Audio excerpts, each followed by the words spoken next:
Schachter on Jacksonville's home for ESPN Radio, ESPN 690.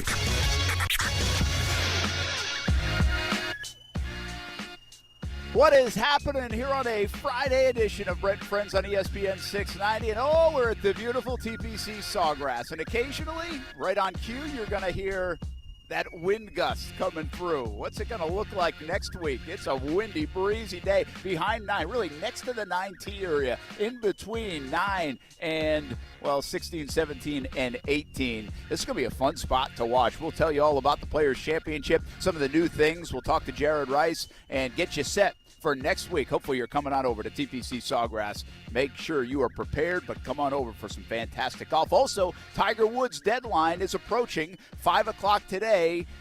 Will he or won't he commit to the Players' Championship? We should know by 5 o'clock here on Brent and Friends on ESPN 690. Brent Martineau along with Aaron Schachter pushing all the buttons today. Casey Kurtz on his anniversary weekend. That dude made it a year, it looks like, in terms of being married. Good for him. And by Congrats the way, to Amanda. And crossing that finish line of the first year with the tires smoking, car fire happening under the hood. I was asking Casey all day yesterday what he had planned for his big anniversary trip. Dude's got nothing on the agenda, Brent. Just kind of laying low, but do you get the sense that he's afraid to tell you? Like, Casey's a cool guy, right? I mean, he can't have this nice romantic dinner or romantic whatever and be like, nah, he's too cool for school when it comes to that, right? He's a young pup. He's not fully vulnerable yet. Like, he hasn't made himself vulnerable to everybody else. Like, I don't care what you think. This is what we're doing because I'm the greatest. And he's not willing to go there. Or he's just not the greatest and not doing anything on their weekend away. And hopefully, if he's listening, do something. Do something, bud, because maybe you're too cool for a romantic dinner, but you'll find you're not too cool for the alimony check, okay? I'm not talking about he's too cool for it. My guess is his heart's in the right place. Yeah. He will do it, but he's too cool to tell us. Oh, he doesn't want to get made fun of? Yes, Get he's outta that guy. here, Casey. He's that guy. Absolutely. Let me tell you something, Brent. If I were to find out where this man would be, I would do everything in my power to get somebody who I know somewhere over there with a camera in there. Content. Got to check up on Case. I just wanted to find out where they were going so we could send him a nice bottle of champagne or something. At least something like $25. You're a nice guy. I'm sitting here trying to ruin his weekend. You're sitting here trying to help him out. If he doesn't tell us where he's going, I can't send it. That's right. So would have been a nice thing to do on behalf of Brent and Friends on ESPN 690. A little Brent and Friend bourbon or something? Absolutely. We're going to find out where these cats are. Yeah, man. Maybe I'll ask Amanda. Maybe she'll help me. Yeah. It's great. I always say this. We're going to the Savannah Bananas on Sunday. That's going to be a fun day. We got the crew. Like, you're still in, right? I forgot to check. My kids are super excited. So we basically have, we don't get to do a lot of things. Well, we probably could, but we just don't do a lot. Like, we don't have Sundays on Monday and things like that with the Action Sports Shacks team. Yeah, you don't. Yeah, like together. Like, we don't really go out for a drink or lunch or very often. Once in a while, we'll have a little team meeting. And TV's the same way. We're just kind of on the go. We spend enough time with each other, too. It's like, all right, get away, right? Yeah. So there's plenty of that going around. But it amazes me that I haven't met Amanda. I mean, Casey's been doing this thing for a year and a half, which even feels longer. I haven't seen or been around your kids and wife. On purpose. And we got some new girlfriends or fiancés or whatever. I don't even know what they are down in the TV land. Yeah, I was going to say, I hope you're not blowing up anybody's spot or anything like that. Like, I don't know what they are right now. Like, I don't know if people are getting married or if they're just, like, the third date or if they're been together. You're afraid to assign labels here. I see what you're saying. Yeah, I don't even know. Yeah. But I know, like, everybody seemingly has somebody else. Sure. And so I was like, well, let's go get, like, Savannah Bananas afternoon together and get the gang together. So that's what we're doing on Sunday, and there'll be like 24 of us or something like that. And unfortunately, Brian Middleton can't make it. He's out of town. And Casey, who was really one of the motivating factors for this, isn't going to be here. Yeah, it kind of worked out that way. It kind of worked out that way. But he told us live on air that he wouldn't have come anyway, he said. So I'm glad he's out of town because it really would have pissed me off if he didn't come. Just sitting there stewing in the stands while the Bananas are doing their TikTok dances. You're muttering to yourself, cursing at Casey. I would have loved it. What else is new? Would have loved it. So anyway, we're live at TPC Sawgrass because there's a sneak peek today. The fan shop is open. I'm not sure I'm going to even get there, and I really want to get there because I want to go buy something. This is ridiculous. Listen, the time is 3:07. We've been on the air for 6 minutes, and I've already heard you mention the fan shop twice. Oh, I know it. I love the fan shop, man. I'm like, it's like a drug to me. Yeah. Like, I am addicted to that. You're a merch stuff. guy for sure. Look at, I got a player shirt on. You're watching on YouTube or Twitter or Facebook or Twitch. Like, I love that they have great stuff. You're all threaded up. Love it. And so, like, I will go spend. It won't be insane, but I'll go buy a couple things.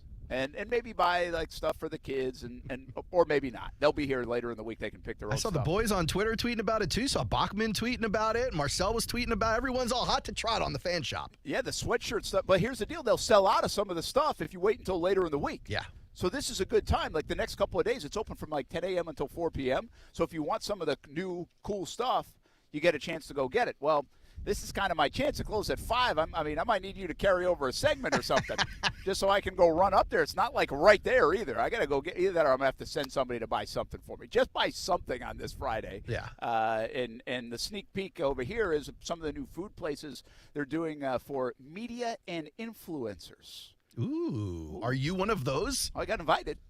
For the media part. I don't know which category I'm in. Yeah, you got to ask. You got to ask them to be specific because if you're media, it's like, well, yeah, of course I am. But if you're an influencer now, you got another echelon. I do. I mean, that's different category. Yes, right? Now you can make dozens of dollars on Instagram and TikTok and really set yourself up. Yeah, what's the official status of an influencer? Like the bottom line. Where do you get to be an influencer? Because I tweet like a son of a gun. You really do, yeah. For the amount of tweeting you do, you really should be even an honorary. You know how they give out like honorary doctorates? You should be an honorary influencer. But I think once you're making free merch from like skincare people, you are officially an influencer. No, that can't be the bottom line, man. That's like Kardashian level. Oh, you think that's the top of the hill? That's the top. Because I'm talking like bottom in the door influencer title. Like I could put it on a business card.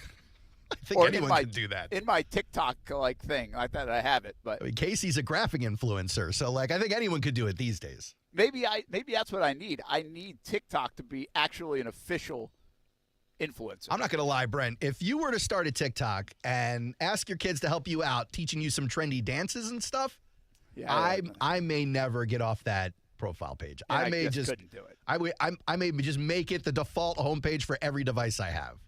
Like Twitter is way more me than any of the other, social media. But Facebook is kind of YouTube, but okay, fine.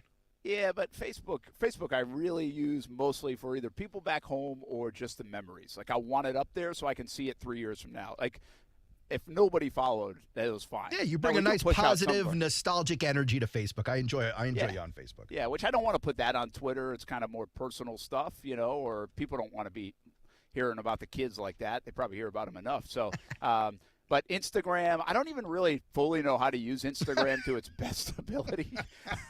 I just haven't locked in on it. Yeah. And TikTok, I just have no idea. I really am not on it. I don't watch it. I don't use it. Yeah. And now we do on ESPN 690. We have a very active TikTok. Yeah, that's right. Making some waves on TikTok with Aaron Schachter. Schachterbaum gets it done. Schachterbaum tries to get it done. Sometimes Schachterbaum needs to go to sleep at 8:45 at night, but sometimes Schachterbaum gets it done. Hey, speaking of sleep or not much of it, that's what happens at the NFL Combine, You don't get a lot of it. That's part of the testing. You're in interviews late. You got to perform the next day. You're, measuring. You're doing all this stuff. You're always on the go, and it's kind of draining. Austin used to tell us that. That's part of it there at the NFL Combine in Indianapolis. But the big story today is quarterbacks. Bryce Young, C.J. Stroud, Will Levis, Anthony Richardson. Do you think we learned anything more than what we normally learn from the quarterbacks today? Because I've got something. I wanted to see what your take was. That you listened to a lot of their sound. I listened to the full press conferences from the big four. The four everyone's talking about being first-round prospects. You got, obviously, Bryce Young, C.J. Stroud, Will Levis, and then, of course, Anthony Richardson. So each of them with roughly 15-minute press conferences. I listened to all of it. Did I hear anything new? No. Well, maybe. One or two comments to the side that I said, you know what, I think the news, the media, big sports media is going to make narratives out of it. But otherwise, it was just the same prepared nonsense. All right, so here's the deal. I think there was a little bit something different here, and maybe not completely different because you'd have to go back and check out some of the old days of conversations. But what I liked about these guys, and I think it speaks to today's athlete, really, and maybe there's some coaching going on in this, but I've sensed a brashness from these guys. Hey, Bryce Young, you're small. You're 180 pounds. You're whatever. People have been calling you. Doesn't matter. I've been small my whole life, and watch what I do. Like, I'm the best player in college football the last couple of years. C.J. Stroud, I'm the best player in college football the last couple of years. And then talking about Justin Fields and how he can throw it. And just like, again, this ultra confidence. And then Will Levis. Why are you throwing? Everybody else isn't. Because I've got a cannon. I mean, when the guy says I've got a cannon, wow. And then Anthony Richardson, who also speaks of his training down here in Jacksonville. He was my favorite today, by the way. His confidence. Yeah, like he's a good dude. Like yes. No character issues at all. He's a good dude. But I like the brashness coming from him, which was probably a little bit more measured, but also showed confidence because I think confidence is a red flag for me on him. Oh. Like, I'm worried about confidence with him based on some of his remarks after poor games in Gainesville that I just don't usually hear coming from a quarterback. His ability to erase mistakes from his mind and not pile up. We've seen that happen. I think Blake Bortles had a little bit of that. He fronted it well, but I think he could go in the tank a little when things would go bad. We just saw in Trevor Lawrence, a guy that was able to pull himself out of bad situations, throw another bad pick in London against Denver, come back and play an awesome fourth quarter, and then go on a great run the rest of the year against Baltimore and beyond. So you need that. That's a big quality. That's a quality for cornerbacks. That's a quality for quarterbacks. That's a quality for athletes that you need. And not everybody's blessed with that. How do you handle failure, especially for a lot of guys that really come into their situations in college and maybe even the NFL and haven't dealt with a lot of adversity? Trevor was one of those. It was my biggest question. Not Trevor's confidence, but how would he deal with adversity? It was the number one question I had about him coming out of college because he never had it. He had never had it in his football life. The guy had hardly ever lost a football game and thrown an interception. And, well, guess what? He dealt with it beautifully. He certainly had his fair share. In the NFL, he got a big dose of it. How will Anthony Richardson handle that? I think it's one of the big things that I'm trying to find out and investigate during this process of the draft. Talent, fine. Can I coach him up? I bet, because I've got a belief that I can coach anything up, but especially a guy with that talent. But where's his mind at? How does he do on the board? Certainly a question.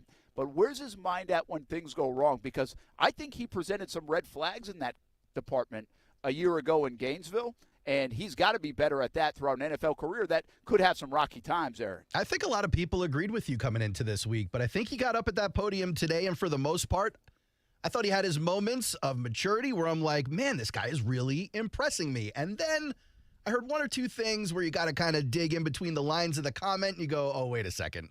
Here's a little thing that's popping up here. So I think if we're going to go through some of these comments that he made today, I think you'll be able to point out where those places are. But for the most part, I thought he helped himself today. Yeah, that's a good call, too, because really that's what this is about. Yeah. Like we talked about that with Jalen Carter yesterday.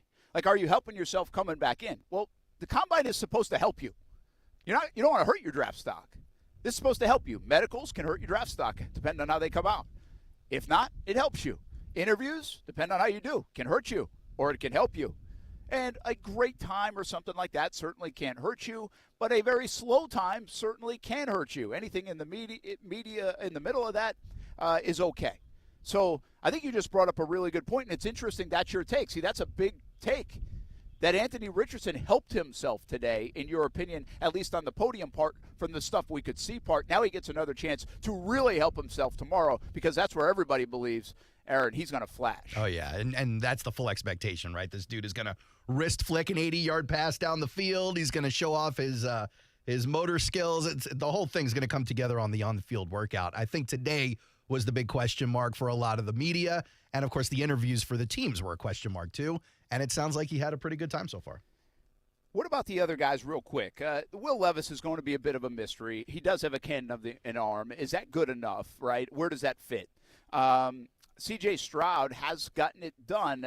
Ohio State quarterbacks, does that bother you that Ohio State quarterbacks, maybe Justin Fields is about to be one of the best ones, but go back and look, it's not very good.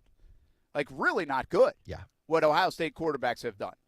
I don't know how much of a red flag that should be, but I used to have this red flag about Big 12 quarterbacks and Big 12 like receivers and stuff, but especially quarterbacks. Yeah. And then, guys started to change that a little bit. I'm trying to think who we always thought. Baker Mayfield at the time when we talked about this was doing well.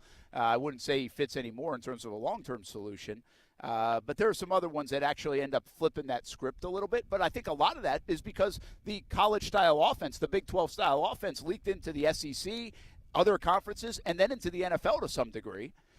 So there are trends that happen that you get scared of. And, I mean, around here, I don't think people want a Florida Gator to be picked in the first round. Yeah, I think everyone at least in the Jags fan base, has a little PTSD when it comes to Gator picks. They do. And so, like, those things, I don't know if teams should stay away from them. I think they should take labels off and of course. Uniforms off and Each everything guy's else different. and just Come on. put the guy out there. But, I mean, listen, at the quarterback position, if you've struggled with quarterbacks at Ohio State, that doesn't red flag you that C.J. Stroud could be someone that looks good but won't end up being good. I think it's possible, though, that the Ohio State quarterback thing might be more about unfair expectations than it's about under-delivering, because Ohio State always has such a high-powered offense, but even with the good quarterbacks at Ohio State while they play there, a guy like Joey Harrington and the like, you'll see them put up big numbers, but you still have a big offense with you over there. You still always have these big wide receivers and great run games and good protection on the offensive line. Like, Ohio State is fairly mechanic when it comes to that offense. And so, yes, the quarterback is skilled, but by the time you get to the NFL, your surrounding talent maybe comes down a little bit, and the surrounding talent playing against you comes up. But it doesn't necessarily mean that you're not a good quarterback. It's just, I think you're falling under whatever the original expectation was. And then we know quarterbacking in the NFL is so much of a confidence game. Once you start looking in the mirror and going, am I really as good as I think I am? I think the game's half over for you. Hey, get some sound ready from C.J. Stroud, because I think there's a cut that you red flagged. I want to get to it before we hit a break, and then we'll keep hearing from some of the guys on the podium today. But what's interesting about Stroud, and especially Bryce Young, I think, Anthony Richardson could be in this category. I still refuse to believe he's going to be like a top 5 guy, but we'll see. But I think it's Stroud and Bryce Young who we should have our eyes on here in Jacksonville, because that's Houston and Indianapolis territory. Whether they pick second and fourth, whether they move up or down, I think those are the guys that they could be targeting in this 2023 draft and help change their franchise, and obviously people that the Jags will have to defend. I mean, there's a really good chance both those quarterbacks end up in the AFC South. Oh, yeah. It's cut number 4, Aaron, on C.J. Stroud. Here's what he had to say about quarterbacks he looks up to in the NFL. Yeah, I mean, growing up for me, one of the reasons I wore number 7 was because Michael Vick. So he inspired me not only just to be athletic and use my athleticism, but as a black quarterback to stay in the pocket and throw the ball. And that's something that he was very underrated in. And then I looked up to Deshaun Watson a lot as somebody I feel like I have a similar playing style to. And then Joe Burrow, being able to create, not being the fastest guy ever, being able to kind of extend plays, throw guys off of you, just be tough. And that's something that I feel like I'll do in this game. So the reason I called it a red flag is only because, you're not sitting here with a lie detector hooked up to your wrist. If you really looked up to Mike Vick, Deshaun Watson, and Joe Burrow, then fine. But if the media is asking you because they're going to start printing headlines and narratives about you, and you're like, yeah, the guy who fought dogs and the guy who got sued by 20-something women for alleged sexual assault, it's like, come on, bro, you're at media day. You gotta be a little bit more guarded than that, man. Yeah. This goes back to our conversation yesterday, right? We ask questions, they want the answer, we want the answers, and then we kind of like rip apart the answers sometimes. Like, I try to do this a lot, and I understand we might get some of those comments and headlines like you're talking about, and it is like, okay, that's a little odd, but personality-wise, or they had some issues-wise. But I genuinely think in this conversation he's talking quarterbacks, like he's giving you their football sense. Yeah, his style of play, sure. But I get what you're saying, because you first hear it and you're like, uh-oh. Yeah. Like, do you think anyone in the Texans organization wants to hear him go, I look up to Deshaun Watson? Yeah, it's an interesting point. But again, I think they should be smart enough to know what he was referring to and style of play. And interestingly enough, brings up 3 very good quarterbacks and kind of different quarterbacks, that he has a mix of those guys and their skill sets. And I thought it was really interesting what he brought up about each guy. Yeah. So, and especially when it comes to like a guy like Burrow, because Stroud's not the fastest guy. He's not this crazy elusive guy, but he can use his legs enough to be mobile enough, right? Yes. And that plays big. You can't be a statue. You can't be slow. And I think that will help Stroud out, his ability to move and create. But it was an interesting soundbite, and also interesting about this platform and where these guys are, that, people will interpret things. They'll hear what they want to hear sometimes. But I do believe the football folks, if they ask this question, I don't think they're alarmed by his responses in terms of personality and some troubles and adversity.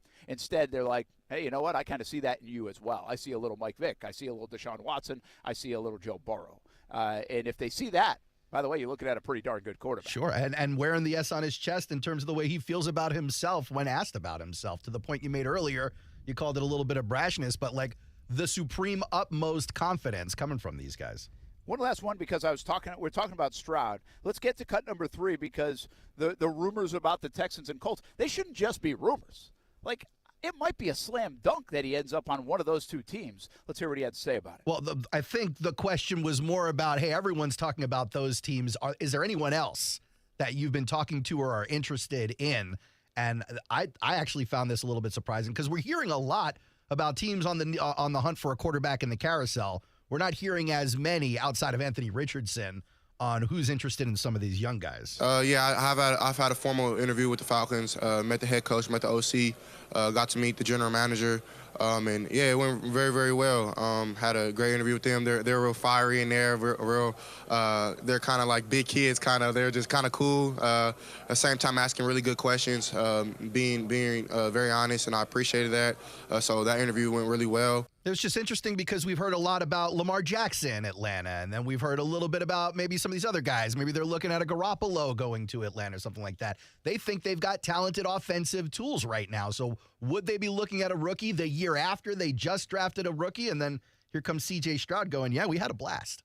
Yeah, it's interesting. One of the things you get out of the combine is this constant question: who have you talked to? Who have you talked to? And like the Jags, I think Torrance there. Osiris Torrance, yeah. Osiris Torrance. He's visited with the Jags. Of course. I mean, well, I hope the Jags are interviewing some of these guys. What else are they doing? So you're going to get that.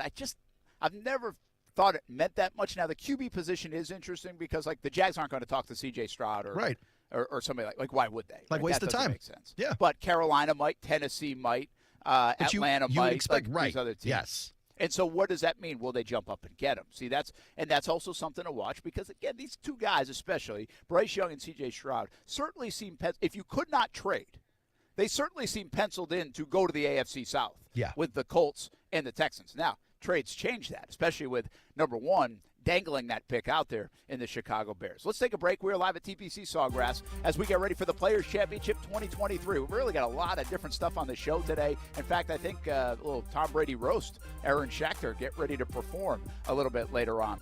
We also have Gatornationals coming up next week, so we'll visit with a driver.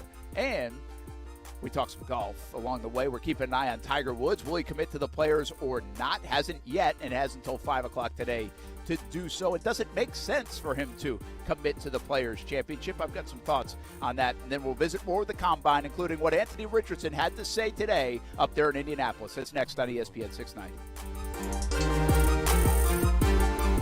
Now, the First Alert forecast on ESPN 690. Windy and warm today, partly sunny skies. Highs reach near records in the upper 80s. Some showers develop late tonight. It'll be after midnight. We drop into the 60s. And we'll start out your Saturday with some clouds and a few showers, but then some afternoon sun. Highs near 80 degrees. I'm Chief Meteorologist Mike Burrish. Join me today beginning at 5 p.m. on CBS 47 and Fox 30 Action News Jax. The Weather Center is brought to you by Beards Diamonds. Now get 0% interest for 5 years with nothing down. Jacksonville is a great place to live. And if you love where you live, you should invest in it. That's why more and more people bank with 1-to-1 Financial, Jacksonville's hometown credit union. We invest every penny back into North Florida, backing the very best small businesses, nonprofits, and of course the family home. Why put your money with some big out-of-state bank when you can invest in where you love to live? 1-to-1 Financial. We're your hometown credit union. Sign up today at 1to1fcu.org. Federally insured by NCUA. We're dealing at Best Bet St. Augustine, the only card room and sports bar in St. Augustine, Florida. With nonstop action, poker games of all limits, exciting tournaments and table games, and a sports bar showing all the action, Best Bet St. Augustine has you covered. Don't miss our delicious dining options, serving breakfast, lunch, and dinner, and our always popular freshly made sushi. Best Bet St. Augustine is located at 800 Marketplace Drive off exit 311, where I-95 and State Road 207 meet. Learn more at bestbetjacks.com. Are you ready for a great deal? Do you have your heart set on a new Toyota? Then go to the Ready, Set, Go sales event happening now at Arlington Toyota. Of course, at Arlington, you get Ready, Set, Go deals and more, like 30 days to love your new purchase or exchange it. Plus, every new Toyota comes with Arlington's lifetime warranty. That's unlimited time and miles. But you better shop now before Ready, Set, Go is gone. Don't wait. Shop in person and online at arlingtontoyota.com today. Discover how good your water can be with the new Connecticut softener and drinking water system. Connecticut's twin tank non-electric softeners are the most efficient softeners available, and their drinking water systems remove up to 99% of contaminants. This month, you can trade in any brand water softener and receive $750 towards a new Connecticut Premier Series softener. If you're not filtering your water, you are the filter. Don't be the filter. The experts at CGC Water Treatment and Plumbing will test your water for free and provide solutions that are right for you and your family. Imagine having clean, clear, purified water at your home. No more plastic bottles, no more waste, just great tasting, purified water that you can trust. Call 904-552-1242 or visit cgcwater.com. That's 904-552-1242 or cgcwater.com. Financing options available with approved credit. CGC Water Treatment and Plumbing are proud partners of the Jacksonville Jaguars, and I'm a proud customer of CGC Water Treatment and Plumbing, an authorized independent Connecticut dealer. Florida license number CFC 1428211. I'm Clayton Bromberg, the president of Underwoods. One of the biggest changes we've seen since I started working here in 1980 is how we have to travel to the world markets to buy. There are a bunch of things that cause this, but the biggest has to do with Underwood's quality standard. For example, in diamonds, we have to see and gemologically evaluate a diamond to see if it'll fit inside our stringent quality standards. If we're at the market, whether it's in New York, Hong Kong, Africa, or India, we have the huge selections to pick from, and our standard will never be compromised. We get the prices we expect for Underwood quality. And as a result, we control our diamond stock instead of a diamond dealer just sending us what he wants us to have, and we're able to offer these beautiful, carefully selected diamonds that we're proud to put the Underwood name on. And they're available right now at Underwoods in San Marco, Avondale, and the shops of Ponte Vedra. I'm Martin Hoke, the inventor of Navage Nasal Care, and I love Navage. I've told you about how your nose is the body's air filter, that Navage's powered suction will help flush out allergens, viruses, mucus, and germs, and that Navage will help you breathe better. But what do other people say about Navage? Like Haley, quote, "Navage is the best thing I bought. I love it. My nose feels so clear now and I can breathe. I've been struggling with a stuffy nose for weeks. I bought Navage and it's amazing." Or this one, "I use Navage every night, could not imagine life without it. I have 5 cats and before I found Navage, I was a clogged mess. Now I breathe so much better." Unquote. Those are 2 of over 100,000 online reviews praising Navage, the all-natural solution trusted by over 3 million people to help you breathe better, sleep deeper, snore less, and stay healthier without drugs. Navage is available at Walmart, CVS, Walgreens, Target, Rite Aid, and online. Navage, Navage, clean nose, healthy life. Hey everybody, it's Brent Martineau from Action Sports Jacks. There's a good chance you have a smart speaker, so use it with ESPN 690. Stay up to date on the Jags and all things sports by telling Alexa or Google to play ESPN 690. It's as easy as that. Make sure you listen weekdays 3 until 6 p.m. on ESPN 690. Hey, welcome back to TPC Sawgrass Players Championship on the horizon. Next week, of course, it will start on Thursday, but really the week kicks off on Tuesday. Military Appreciation Night Tuesday. Country music singer around 16, 17, and 18. Why am I forgetting him? Riley. I should know this. I probably listened to him. Yeah, Riley. Riley. Our buddy Riley. Cool. Riley Patterson taking a break from kicking.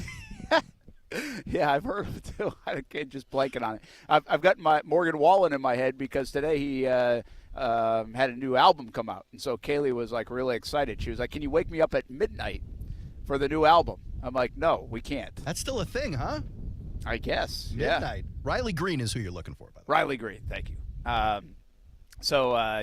Midnight. I guess he dropped an album with 36 songs on it. Yeah, well, it's been a long time coming for Morgan Wallen. He had to take a little break, but that's crazy. Do you remember back in the day when people our age used to line up outside record stores? That is so funny you said that because Steph actually said it this morning to Kaylee. She's like, you get like up at noon, midnight, or up early, and it was a like, whole you thing. Could just get it on your phone. She was like, when Garth Brooks would have a new album come out or something, have people lined up around the store for it to get it and buy it. And you thought, like, I still actually have the, I don't know, what would you call it, like a deluxe set for Garth Brooks. Okay. Unopened because I thought it would be worth something. Oh, you kept it in the actual packaging. Yeah, so like I bought two. Whenever this was, I have no idea. One to rock, one to stock. I see how you're doing. Okay. Yeah, so like I actually was thinking because I actually did collect like baseball cards and stuff, so I was kind of in that like mindset. I wasn't a huge collector. I wasn't like Casey in terms of collecting, right? But Casey's a hoarder folks. as much as he's a collector. But I actually thought of that, and I was like, I came across it recently. Do we even need this? Like, does this even matter? Like, why would anybody think this is worth anything? It's just trash now. Yeah, I mean, does anybody use CDs? No, for anything? I doubt it. I mean, I know a couple of people who are like stuck in their ways. We work with a guy who's also like, he holds on to everything he has and claims he collects CDs. I just think he just doesn't want to throw his CDs out. I don't own a CD player. Like, I don't own a DVD player. I couldn't play a disc if someone gave it to me. It would just be a coaster. You know, that's really an interesting thought because somehow I came up with this recently. I forget when it was. I was like, think about some fads that like go in and out or just technology overcomes them. Yeah. And I was actually thinking about CDs especially, but even DVDs. I think I was thinking about this because in our business, since I've been in the business since 1999, we have used 4 to 5 different styles of videotape or files now. Yeah. To put the news on television. And like it used to be these big, like it wasn't like back in the day kind of big, but it was pretty big. Yeah. And then it was small DVC Pro tapes, and then it was onto the digital stuff. Well, I was thinking about it in that context, and I was like, you know, CDs in reality really weren't around for a long time, and DVDs were around for less. Oh, yeah. Weren't they? Then there's all kinds of technology in between those that like regular people would never use that I don't even know that you got to use. You ever hear of a mini disc? Yeah. The mini disc were like something in between a cassette and a CD for like production people. And that was supposed to be the next hot thing. When I first got hired 20 years ago, everyone was using mini disc. It disappeared within a year or two. No one wanted anything to do. As soon as MP3s were around, everyone was like, forget this nonsense. Let's just email this stuff to each other. The crazy thing about like DVDs is, you know, so DVDs come out and it's like, all right, I get it. It's, you don't have to do the VHS tape stuff. It's better quality. It's easier. It's slicker. So like we actually have a DVD player still that has a VHS tape on the other side. So they were the combined one. Okay. Well, because listen, some of the older videos we have are on VHS. Like I either got to move those on to something, which I haven't done yet. Man. I know. I just haven't. I mean, don't you do that when you're like 60 or 65 or something? Like I can't do that like right now. I don't have time for that crap. Fair enough. So anyway, like we have this, and we never use it, but it's still very boxy. But then they went to the Blu-ray DVD, and you're like, oh, that's like the big daddy. I got to get a Blu-ray. Like I never got a Blu-ray because we didn't watch movies a bunch. We still don't. Yeah. So I was like, I don't need a Blu-ray DVD. This DVD is fine. But I mean, the Blu-ray DVD thing might have been around for like 6 months. Well, and plus, anyone who was around at that time remembers there was a big battle. It was Blu-ray DVD versus HD DVD. Was it? Yeah, and in the beginning, you kind of had to invest in who you thought was going to win because you couldn't play one on the other. So if you're an HD DVD person, you had to buy an HD DVD player and then buy HD DVDs. And if you were the Blu-ray guy, you had to buy the Blu-ray player and Blu-rays. But eventually, I think what ended up winning the fight were the game consoles, the Xbox and the PlayStation, putting Blu-ray in the consoles. It ended the whole thing, I think. That's interesting. So right when the game consoles are hitting like a new level, then the Netflixes and everybody else come along too, right? Yes. And so it just felt like a short life for the Blu-ray especially, but even DVDs. CDs at least were around for a bit, Yeah, like 15 early to 20 90s years, and stuff. But But yeah, the DVD just didn't live for long, and it makes total sense. But those things ain't coming back. Like, there's no nostalgia in it. Like, when I was a kid, I found, like, the old, what was the old projector screen stuff? Where you'd put, like, the slides in. Like, I guess it was a projector screen. Yeah, basically. It's like people used to show their family vacations on these things. Yeah, like, I found some from, like, my mom. And I was like, I actually had for a few months, I remember going through these things like, hey, this is kind of fun to go back and look at it. And so we would show them, and I found out how to make it work and all this stuff.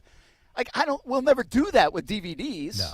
Like, we don't need to. But you do have just old go find videos, like in my phone and through like my Google Photos, I could search for these videos from 15 to 20 years ago that maybe were at some point a VHS or a DVD that I transferred. Or That's fair. I mean, yeah, I've made a lot. Like when the kids were born, that video of them is on like a DVD. You were in the delivery room getting the documentation? Well, no, I didn't film it like that. I there's some danger in there, Brent. No, yeah, I didn't film it like that. I meant like what we did. We kind of announced, like I did like a sports cast. Okay. And we announced it to like our family that way. Oh, cool. And so like just that stuff I remember putting in. It's on a DVD somewhere. All right. So you've got to be able to play it back at some point, or like you said, I got to transfer. You can transfer. All right. More important news. I mean, by the way, I think that's very important. But more importantly, I guess, is Anthony Richardson today up at the NFL Combine. And the Gator quarterback, who is really an intriguing prospect here for a lot of good reasons. And the one thing I do like about this kid is he's a good kid. Like, at least we're not talking about other things involved. Yeah. We're talking about skill set and how it will translate and confidence and how much of a project, development, all those other things. And speaking of project, his answer to this was pretty good. So let's go cut one with Anthony Richardson from today up in Indianapolis and his question about being a project in the NFL. I don't even know what that means, project label. But, I'm willing to bring anything, everything that they need from me. I'm going to work hard. I'm going to be dedicated to my craft. I'm just, be a leader in that organization. So just grow and continue to grow. I'm able to do everything on the field, run over people, jump over people, run past people, throw the ball pretty well. So just tying it all together, I feel like that just helps me become a better quarterback. Run over people, jump over people, and if you need a bass in your barbershop quartet, Anthony Richardson is your guy. You hear that voice, Brent? That's pretty good, right? He can be our voice guy. That's good Jeez. stuff. It's interesting you say, like, run over a guy, right? Yeah. Because people used to be able to run over guys, bigger than guys in the college game. We would say, well, that's not going to translate to the NFL. Well, guess what? Guys like Lamar Jackson haven't run over people, but they've run around them. Jalen Hurts runs over people. Guys like Derrick Henry runs over people in the NFL. Oh, yeah. A guy like Jalen Hurts runs through people still in the NFL. Yeah. So, seriously, we used to say, like, hey, buddy, that's a great trait to have in high school and in college. And this was a big question about Derrick Henry. Well, you can't do that in the NFL, man. Everybody's big. Everybody's fast. Well, guess what? These guys are different level big, different level fast. They can do it in the NFL. Sure can. And so I think that part is fascinating, that some of the skill sets that they do showcase in the SEC or in other levels of college football and conferences do translate to the NFL. Everybody around here thinks he should have stayed in school. Everybody. Go get another year. Now, the question here, would it have benefited him hanging around in that system to do that? Wow, it's breezy out here. I almost lost the camera. Not going to lie. We almost lost the camera. All this right. is like then I'd be fishing in the pond. Like, if I end up in the pond and gators are after me. You got to watch the Gators now. I mean, this could be a disaster of a show. Especially as you're talking about Anthony Richardson, they may take offense or something. Or one of the best ones. We might go from rats to gators here in a quick week. Which one on would get ESPN you quicker? 690. Oh, man. Sorry. That was unprofessional for a moment, but we got, like, gusts of wind out here that would send, like, a tee shot on 17 over to, like, the 16 fairway right now. That's funny. I mean, it is crazy. All right, so back to Anthony Richardson. Yeah. Should he have stayed in school? Let's hear what he had to say, because many people, including myself, thought a year of college ball, one more year, would have benefited him. My guy right there said I'm a project, So I guess teams already know that I have room to grow. So they see sparks in me. I see that myself as well. So I don't have to, talk about experience with them because they watch the tape and they know I've been playing football for a while. It's just a matter of what level I've been playing on. So I think I'm ready. I know I'm ready, and they'll get that from me. I think was that. Let's piggyback that because it wasn't specific. I think that was cut 2 there. Let's go to cut 8, Aaron, and double down on that experience. And could he have used more experience in Gainesville if we didn't play it yet? Lord knows, man. SEC championship, national championship. I had high hopes of winning the Heisman last year, so there's a lot of things I left undone, but I feel like I left my mark on Florida. Some people might not say I was a great quarterback at Florida, but hey, who cares what they say? I feel like I did pretty well there, and I'm just blessed to be here. A couple of reasons I like that quote. Number one, because, you're being honest about what you didn't accomplish there. It would have been real easy for him to turn around and be like, no, I didn't leave anything on the table by leaving Florida early. I did what I came there to do, and now I'm coming here to be a great pro, and then just finish the question off. But he was real about it. He's like, look, there were things I wanted to do, and we didn't get it done. But I don't care. I don't care what people say that I should have I know what I need in my heart. I thought that was one of those questions where I was like, look, here's a guy who knows what he wants. I got no problem with him chasing it. Well, here's the thing. The question is, should he have come out? Right? That's the question. Yeah. And, the benefits of coming out for Anthony Richardson are, guess what? He's a top 10 pick and about to be a millionaire. Yeah, I mean, he's going to be crazy money coming his way. And by the way, he's got a family back home he's trying to take care of, too. So would you have come out just for those purposes, or would you have said, hey, I'm going to play more if I stay, and I'm going to get better if I stay, and my stock is not going to change much because I'm going to even play better. Like, I didn't even play that well, and I'm a top 10 pick, many people say. So I'm trying to wrestle in his mind. Well, okay, I can see why you come out for the lottery ticket, but do you go back because long-term there's a bigger lottery ticket waiting? Look, take the case of Will Levis, though. Here's a guy who might have had a higher draft stock last year than this year based on the play at Kentucky and the tools he had around him, where it just wasn't as easy, and it didn't work out for him. And here's Will Levis trying to argue his way back into the top 10, and he might as well have done it. But still, Anthony Richardson may have been looking at Florida going, maybe it is time to go to the NFL regardless of what I did this year. Yeah. So, again, I'm going to put you on this. Would you tell him, if you're in his camp, to come out? Yes, I would. Specifically because I'd be asking him, as if you're telling me I'm his manager or his agent, I'd be looking at him going, are you enjoying the experience in college? And how important is it for you to start earning money? And how important is it for you to start taking care of your little brother and your mother? Those are his top priorities. And that's not something he can do as well at Gainesville as he can do somewhere else, like in the NFL.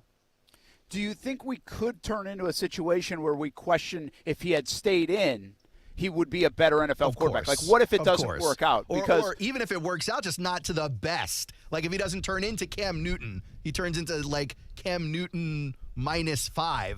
Well, if he stayed at Florida, maybe it would have worked. Who knows? Who knows? Yeah, nobody knows. And he's got confidence in his abilities. I get it. And I can't – you know what this has a little bit of a feel like to me? It's not the exact same thing, but a little feel of playing in a bowl game or not. Now, that is much less significant. But it has the same kind of appeal in terms of, are you going to protect your business side, which is the money, and say, listen, man, top 10, 15 pick. I mean, no matter what, like if I get hurt next year, if I do this next year, like there's a lot of ifs that go into coming back and playing again, and you might not get that payday.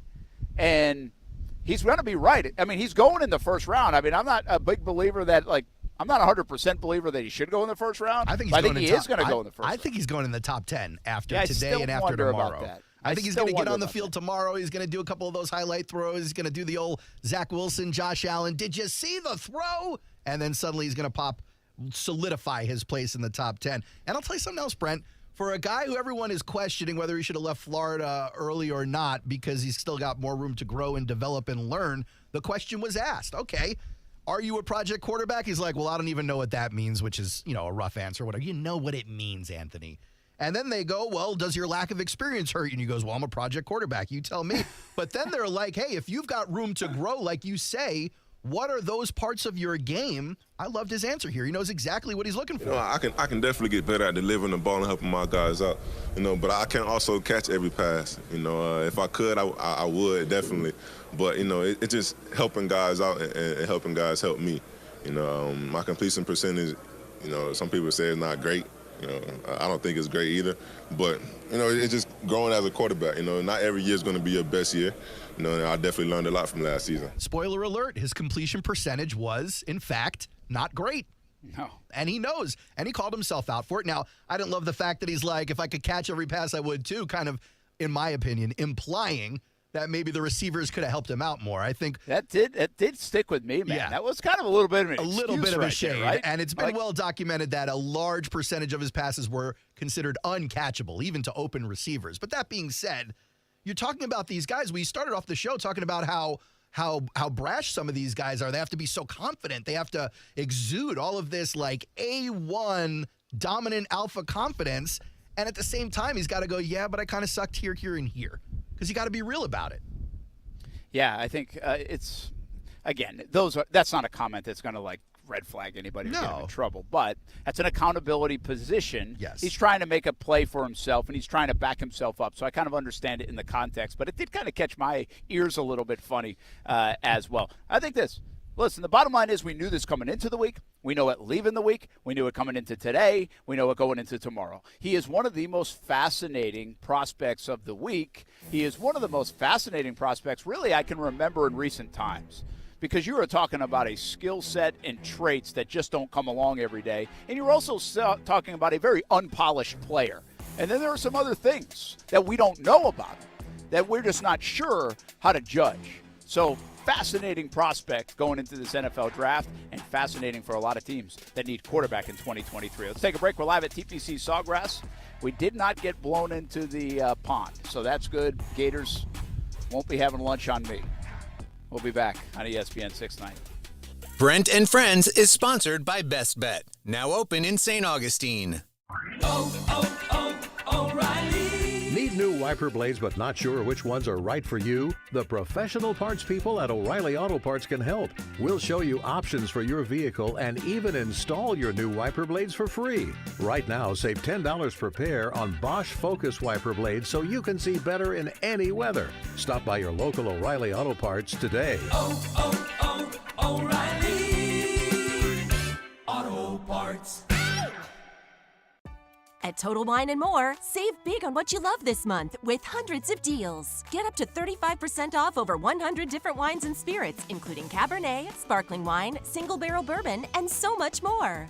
These savings are huge, and even better, they're on top of prices that are already the lowest in town. Deals this good don't last long, so visit Total Wine & More to find yours. Love what you find at the lowest price, only at Total Wine & More.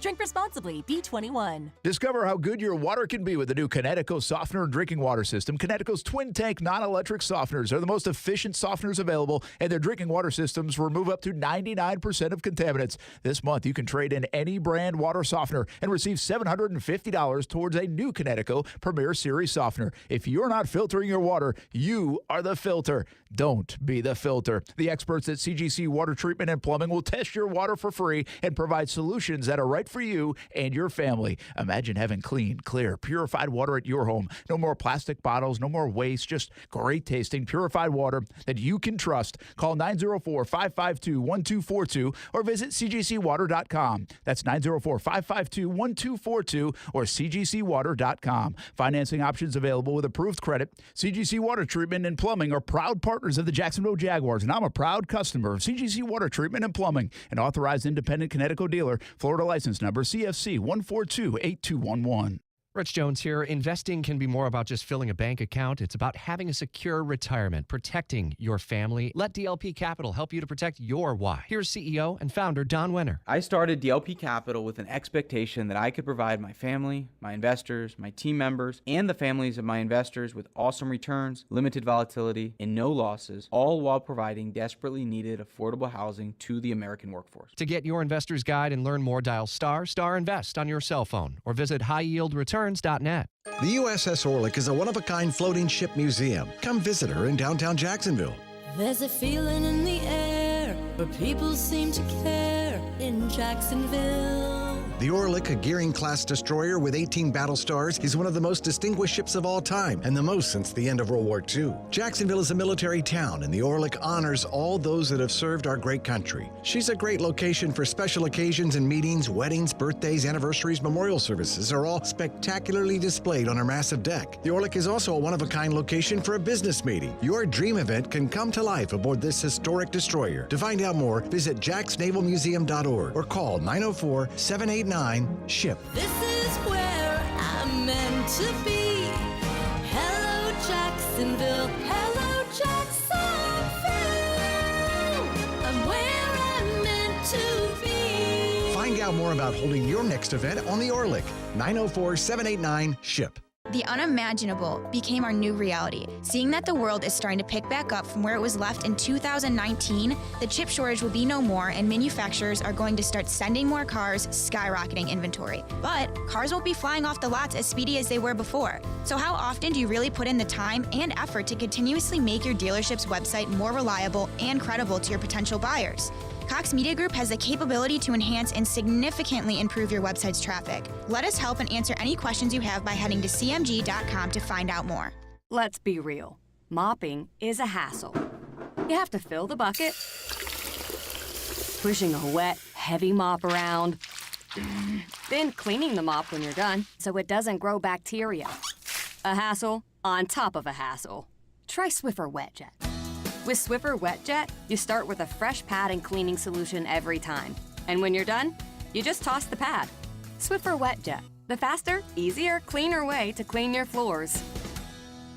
Listen to ESPN 690 anytime, anywhere, on any device. Whether you're at home or on the go, get the latest on the Jags, FSU, the Jumbo Shrimp, and Action Sports Jacks on Odyssey.com. That's AUDACY.com or on ESPN690.com. Hey, welcome back to TPC Sawgrass. A couple minutes before we hit the 4 o'clock hour, we're going to talk a little Gatornationals in that hour, also a little Tiger Woods. We've got some more golf talk, TPC Sawgrass Players Championship. Obviously, that's why we're here as we get ready to kick off a big week. And as always, we don't talk golf the whole week while we're here at the Players Championship, but it's a massive event, so we'll be here all week next week celebrating the 2023 Players Championship. Brent Martin along with Aaron Schachter, Casey Kurtz not here today. We're just trying not to get blown away, just giving you a feel of the weather conditions that could take place next week at the Players. John Rahm, by the way, 76 today. He has been awesome, led yesterday at Bay Hill, and now has a bad round today. Let's see if he just gets that one out of the system. He'll be a favorite to win here at the Players next week. Let's get South Beach Gary real quick here in this 3 o'clock hour. What's up, South Beach Gary? Brent Martin, what's the matter with you? CDs worth something? Now, maybe if there were handwritten lyrics the Cart had to a song or a hat or a guitar he wore played in a video, that's where the real money is in music. Not CD. That's something that's millions are sold, Brent. Come on. Listen, I was just a kid, Gary. I was just trying to be a capitalist as a kid. That makes the value. Hey, Gary wants to make investments, I guess. I mean, I'll listen. I'll put it at the garage sale next week. See if you should anybody have known picks that it up. even as a kid. Say it again, Gary. No, I'm following up my kids, Brent. Aaron, they're going to win the ACC tomorrow. My week, my Dolphins in the, free agency. You got the players coming around the corner. It's just a great time to be South Beach right now. Yeah, it's always a great time to be South Beach. So it's a great time in South Beach. Thanks, South Beach Gary, for calling in. Brent Martin along with Aaron Schachter, and I guess that's how we'll leave this hour. I guess. I don't even know what just happened. And Sitting there going, I'm listening to that phone call going, there is a negative 75% chance Brent understands any word that was just said to him. I mean, it's really close. Like I feel like sometimes South Beach Gary's calling in from like a CB radio. I get a real kick out. I got to be honest with you, man. I get a real kick out of how excited he sounds to join us and be part of the fun and frivolity that we have on the Brent and Friends show. We're all just sitting here going, what? I don't understand why it happens, though. Like, I'm not completely sure why it happens. And we've been telling him. He's just setting his ways. Does he have a very sensitive phone? Like, is that a setting on your phone that you could? He may have actually like had the phone implanted inside of his body, and we're just hearing like echoes from his chest cavern or something. So classic. Anyway, hope South Beach Gary enjoys the weekend. It sounds like it's a great time to be South Beach Gary. It's a great time to be South Beach. 4 o'clock hour coming up. Some bold moves that could happen this offseason. Where are the Jags on the Jawan Taylor front? Do we start to feel some momentum that the Jags are not going to get Jawan Taylor? And I'll tell you why there's momentum that way if I'm in Jawan Taylor's camp. Plus, we'll talk some Gatornationals as well. Fun interview coming up there at the bottom of the hour. More from the Combine, too. And an Aaron Schachterbaum roast he's got planned, I think. I don't even know how to tease it. Neither but do it I, sounds to be pretty honest good. with you, yeah. We'll be back on ESPN 690.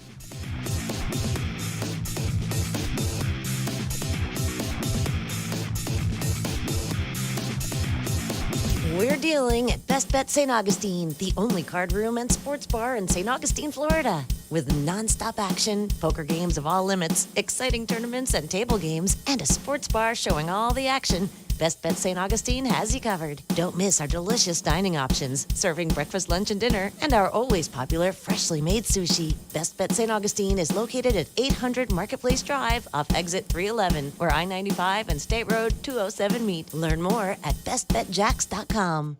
Ground-shaking forces return to Gainesville Raceway with 300-mile-per-hour racing action. NHRA Camping World Drag Racing is the fastest sport on Earth, and the Amalie Motor Oil NHRA Gatornationals opens the season March 9th through 12th. Get up close to the racetrack and smell that nitro because every ticket's a pit pass. It's can't-miss entertainment and fun for the entire family, plus kids 12 and under are free. The Amalie Motor Oil NHRA Gatornationals return March 9th through 12th at Gainesville Raceway. Get tickets at NHRA.com. Discover how good your water can be with the new Connecticut softener and drinking water system. Connecticut's twin-tank non-electric softeners are the most efficient softeners available, and their drinking water systems remove up to 99% of contaminants. This month, you can trade in any brand water softener and receive $750 towards a new Connecticut Premier Series softener. If you're not filtering your water, you are the filter. Don't be the filter. The experts at CGC Water Treatment and Plumbing will test your water for free and provide solutions that are right for you and your family. Imagine having clean, clear, purified water at your home. No more plastic bottles, no more waste, just great tasting, purified water that you can trust. Call 904-552-1242 or visit cgcwater.com. That's 904-552-1242 or cgcwater.com. Financing options available with approved credit. CGC Water Treatment and Plumbing are proud partners of the Jacksonville Jaguars, and I'm a proud customer of CGC Water Treatment and Plumbing, an authorized independent Connecticut dealer. Florida license number CFC 1428211. Hey pet lovers, Forever Vets has a new location just off 295 on Bay Meadows Road. Forever Vets' new central location will offer superior after-hours urgent care for your sick or injured pet. If your pet is suffering from urinary blockage, a laceration, poison, heat stroke, bite, or seizure, our loving veterinarians will be there to provide the immediate treatment your furry friend deserves. Visit our website for hours. And for the times you need a home away from home for your fur baby, Forever Vet's Central Location Pet Resort offers daycare and boarding. Our trained staff provides a happy, safe place for your pooch to play while you're away. Whether they relax in their air-conditioned VIP room or play outdoors in our huge heart-shaped pool, your four-legged baby will be treated like royalty until you return. If you're a new client, the first day of play is on us. Come tour our new facility and see everything Forever Vets has to offer or visit our website at forevervets.com. Hey, it's Brent Mortno from Action Sports Jacks. Did you know you can watch our radio show? Yeah, video of a radio show. Just search ESPN 690 Jacks on Facebook, YouTube, and Twitter. Or follow me on Twitter at Brent A.S. Jacks. Watch the show live weekdays from 3 p.m. until 6 p.m. or listen on ESPN 690. Kevin Winter, to this point, officially, only one player has been given a franchise tag this far in the NFL. That's Deron Payne with the Commanders. News first reported by the NFL Network, confirmed by ESPN. Raiders are planning on using the franchise tag on running back Josh Jacobs. The RB tag is just over $10 million for the upcoming season. NHL trade deadline coming and going about an hour ago. Move that gets in just before the wire. The Minnesota Wild landing defenseman John Klingberg from the Ducks for 2 players and a 4th-round pick. The Ducks also wind up sending a defenseman. They wind up sending a defenseman, Dmitry Kulikov, from Anaheim to the Pittsburgh Penguins. Penguins also wind up landing Nick Bonino back in Pittsburgh. He won 2 cups there. He gets traded from the Sharks to the Pittsburgh Penguins. James Van Riemsdyk, originally thought to be going to Detroit. He winds up staying with the Philadelphia Flyers. Toronto Blue Jays first baseman Vladimir Guerrero leaving today's spring training game against the Rays. Right knee discomfort, left in the second inning. Vlad Jr., by the way, is on the roster for the Dominican Republic's World Baseball Classic team. In the second round of the Arnold Palmer Invitational, Kurt Kitayama leads by 2. Coverage on ESPN+. Need to spring back into hiring season? You need Indeed, the smart hiring platform that delivers 4 times more hires than all other sites combined, according to Talent Nest. Post a job and hire ASAP. Visit Indeed.com/credit. WOKV Jacksonville. Listen live everywhere you go on ESPN690.com. ESPN 690, a Cox Media Group station. Broadcasting live from the Anajar and Levine studios. Anajar and Levine Accident Attorneys. Call 1-800-747-FREE. That's 1-800-747-3733. Anybody can win at Seminole Hard Rock Hotel and Casino Tampa. One jackpot is paid out every minute on the hottest slot machines and table games. With over $2 billion in jackpots paid out in the last year, you could be the next lucky winner. Seminole Hard Rock Tampa has over 800 rooms and suites, a luxurious rock spa and salon, award-winning restaurants, and an exciting comedy and concert lineup, including pool parties with world-renowned artists. With a variety of gaming, dining, and entertainment options, anybody can win at Seminole Hard Rock Tampa. What do you mean he went searching for fresher powder? We have full classes today. Instructor down at Vesper Ski School. Toward each other to snowplow, honey, not away. She needs more ski instructors to slalom through the day-to-day. Pizza, fries. Whoa, Braley, no, pizza. Indeed can help her hire great people fast. I need Indeed. Indeed you do. We instantly connect you with quality candidates whose resumes on Indeed match your job description. Visit Indeed.com/credit and get $75 towards your first sponsored job. Terms and conditions apply. Dale, who are you? I'm you. I'm future Dale. Navy Federal Credit Union sent me. Listen, your future depends on something important. Like saving the world? No, I said your future, not the future. You need to start saving with Navy Federal so you can buy your dream house. With savings resources, no monthly fees, and accounts for your every need, you can plan for your future at NavyFederal.org. Navy Federal Credit Union. Our members are the mission. Open to the armed forces, the DoD, veterans, and their families. Insured by NCUA, an equal housing lender. ESPN 690 and Action Sports Shacks presents Brent and Friends with Brett Martineau. We're going to have to show a little more patience than the year 2 pom-pom people. Casey Kurtz. Yo! What are we doing, bro? Come on! And Aaron Schachter. I'm all in favor of these two showing their love, really celebrating their relationship. Get him! Get him! Get him! Hit him! Hit him! Hit him! Yeah! Pull Jack from him! Yeah! Pull Jack from him! This is Brent and Friends with Brett Martineau, Casey Kurtz, and Aaron Schachter on Jacksonville's home for ESPN Radio. ESPN 690.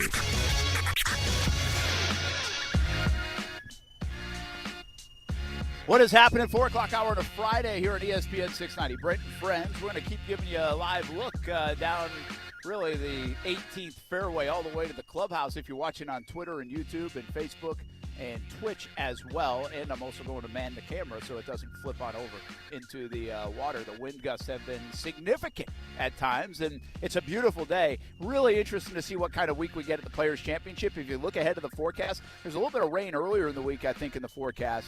Then there's really nice weather, and then there's some cooler weather on the weekend, Saturday and Sunday. We're talking like lows in the upper 30s and lower 40s. And then it warms up a bit to the 60s. But that's with the wind whipping, and that could be cooler wind. So that will feel a lot different than, say, today, where the wind is whipping, but it's, I don't know what the temperature is, but it feels like it's in the 80s, and it's a warm wind. So that changes the game a little bit. You could go, once again, like last year, minus the rain. I don't think we're going to get that kind of rain, but you can go from shorts and a T-shirt to putting on long pants and maybe even a Brent and Friends beanie. Ooh. On Saturday and Sunday. Just sent one of those out the other day. Maybe I should just bring them and give them away, right? That'd be some good PR. That'd be good. Give them away. Talk to the PGA about slapping their logo on that bad boy, too. Maybe you can charge a couple more bucks for it. You know, the Players' Championship, they have so much gear, right, that they probably would embargo me from doing that. Well, what you really need to do when you go to that, what's it called, the fan shop? When you go to the fan shop, you just go ahead and take some of those rope hats off their shelf and throw the beanie up there. I'm gonna put the beanie on the the mannequin that his hat's gone. Yeah, exactly. Right? Like, that would be great. That's a good idea. I'm going to give you a look of the 18th hole in the clubhouse, in the beautiful clubhouse here at TPC Sawgrass. If you're looking on the YouTube and Facebook and everywhere else, and Twitter. And we will talk sports, continue on with some football stuff. We'll get back to the golf. Jared Wright's going to join us in a little bit. And again, we have Gatornationals. I love the variety of events we've got going on over the next couple of weeks. What's happened in the last couple of weeks. Yeah, we got the Iceman home tonight and tomorrow again. We've got the Savannah Bananas in town tomorrow and Sunday. Hopefully rain holds off tomorrow so the Savannah Bananas can put on a show. And then we've got golf coming in. Football's always a thing. Hey, congratulations to the Ponte Vedra boys basketball team playing for a state championship. They won the Final Four game and playing for a state title now, so maybe they could bring some hardware back from the winter season. Good for them, and we'll keep an eye on them. We'll have it for you on TV, CBS 47 and Fox 30. All right, you found an article about bold moves in the offseason. And quick update, interrupted by Rich Jones. It's 88 at Jacksonville's severe weather station, he says. Is that ESPN 690? No, that is WOKV, 104.5 Rich. WOKV. This man, he's going to wake up like at 3 o'clock in the morning tonight, giving double reverse time checks in his sleep. This guy never puts it down. Never puts it down. 88, though. I mean, talk about a weird winter / into spring. Yeah, we're getting it all. But the last few weeks have been awesome weather-wise. I mean, because I always know this because baseball and softball starts up, and even if it's good, it's usually colder at night. Like, you got to put a sweatshirt on and stuff. You haven't even had to do that. Like, that's how nice it's been. So we have been fortunate. Also gets the allergy stuff popping a little bit more when that is the case. All right, bold moves. And I can't seem to log into my ESPN Plus account. Did I get kicked out? Or is this just not refreshing? Well, what does it have the Jags doing? Yeah, while you figure that out, let me tell you, the whole reason I brought your attention to it is because they suggest the Jags do something that I think is a little bit wild, but kind of makes sense to me, Brent. I want to get your take on this. Bold moves for each team. So ESPN's out there saying each team, if they did this one bold move, it would make some progress for the team. For the Jaguars, they're suggesting the team trade Cam Robinson. Robinson went down with that torn meniscus. He suffered against the Cowboys week 15, obviously out for the remainder of the season. They sound serious about trying to re-sign Jawaan Taylor, but Brent, we've discussed on this show many times, it could be difficult.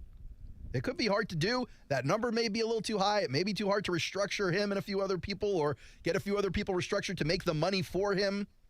He'll be a free agent if he doesn't get something worked out, and he'll command a big salary. He played very well at right tackle last year. He was also Matt Bowen's 15th ranked free agent, and they got solid work from Walker Little at that left tackle when Cam went down. So the thinking there is like, well, you've already got the replacement in-house and on the cheap. And if the Jags are sitting here worried about salary cap, trying to make some space, oh boy, there's a quick way to get at it. Yeah, it's this has been something that's been floated around for, I think, ever since really the end of the season. Here's the thing. I got two things. It's a bold move, so let's just take it at face value. That's what they're asking. Bold move. I like the idea of being a bold move because I think it's a debatable thing. So a bold move is something that's probably debatable.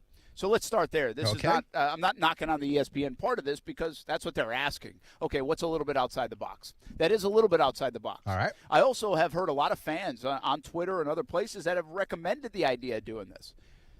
This is very much like if you're picking Jawaan Taylor over Cam Robinson, I think that's a mistake. Well, I think you're picking Jawaan Taylor and Walker Little and a savings of $12 million pre-June 1, $17 million post-June 1 over but you're not. Cam Robinson. You're not really saving because you're giving it to Jawaan Taylor. And others probably, yeah.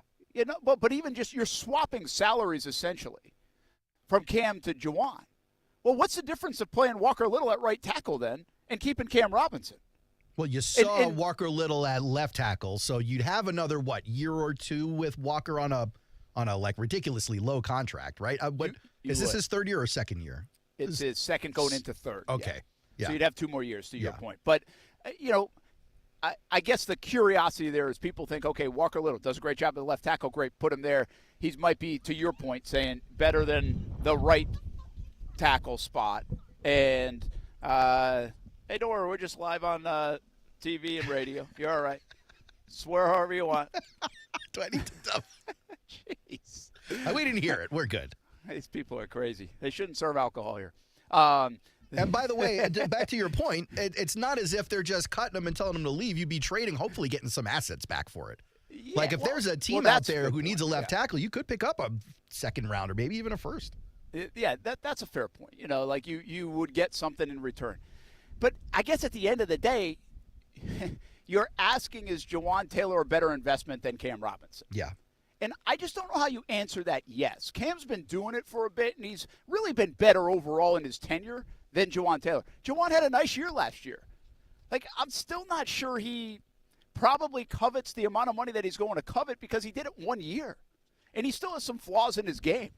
Like, is anybody thinking he's going to be an all-pro right tackle for the rest of his career? Maybe. Like, I think we're getting a little carried away with the Jawaan Taylor conversation at times. And I love Jawaan. I'm fine with them keeping Jawaan. If they find a way to do it, great. But I think we get a little carried away with it when you could just, like, again, the business side of this says, if you lose that player, you did what you're supposed to do. You drafted a younger guy, a cheaper guy that can play probably just as well as that guy. Like, that's a win in an organization when money becomes an issue. So, like, I don't know why you should shy away from that. Now, I also don't mind Doug Peterson, Trent Baalke, and everybody else saying, we want all three of them. That's great. What I wouldn't understand is telling me, okay, Jawaan Taylor is a better investment for that money than Cam Robinson. Yeah, 1 for 1, that doesn't make sense. Now, you did say, okay, we feel Walker Little's that much better at left tackle versus right tackle. So add that to the equation. You also said, well, you'll get some trade bait back, right? You'll get some capital back. Sure. Well, that, too, becomes a reason why you might do it. So there's more than just the dollars. But and again, this is in the context of a bold move. So this isn't necessarily happened. But I do know fans have said this, like they want this, or some people have suggested it. I think it's a dangerous thing to suggest. And I'll go back to what I've said for the last few weeks and really few months. And what I always say about the Jags, if you have a spot that's pretty strong, why take away from it? And that's the reason for keeping all three of these guys. Also, if you have a room that's pretty strong, strengthen it, don't weaken it. So, again, that's an example of these three guys. And I think that's why they want to keep Jawaan Taylor, because they understand that too. And that's part of their philosophy is if we've got a strengthened room, let's keep it and not detract from it if we can afford to do it. One other thought on Jawaan Taylor for now. Jawaan Taylor, I got a feeling, Aaron, that his camp's going to be like, we don't really want a deal because we're going to get a heck of a lot more money. Well, especially if he has another good season this year. Well, no, not even. Like, just go. He might be the best right tackle or top right tackle. In free agency right now, yeah. In free agency right now. Like, that's what they're saying. So if you're his agent, why not say, hey, Jags, thanks, man, but we're going to get a lot more money on the open market. Like, we love you. But business side says, I'm hitting the open market. Well, you kind of hope he's grown a little bit nostalgic over the rat infestation in the locker room, and he wants to come back to the boys. Wants to make another run for it. Like, that's that's the major recruit. You're right. He's going to get more money somewhere else. He's not going to get the top of the top end deal here that he would get literally on any other team that's going to chase him down in free agency. But the question is, if you're going to a team with such need at offensive line, are you likely going to a good team? Are you likely going to a team that can make it deep into the playoffs? Yeah, well, probably, maybe not, because they don't have the money. Like, it could be a Chicago Bears situation where maybe they could add and beef up and go quickly. Guys don't care about that when it comes to money, though. Like, they say they care about it, and guess who doesn't care about that? Agents. Yeah. Like, that's my point. Like, if I'm Jawaan Taylor's agent, I'm trying to get him to free agency. Like, that's my job. Yeah, sure. My job is to go get him as much money as possible, and doing that gets you to free agency. Now, Dan just brings up an interesting point on this, and he's our dollar guy. That's why that's that boy, man. He comes up big with the dollars.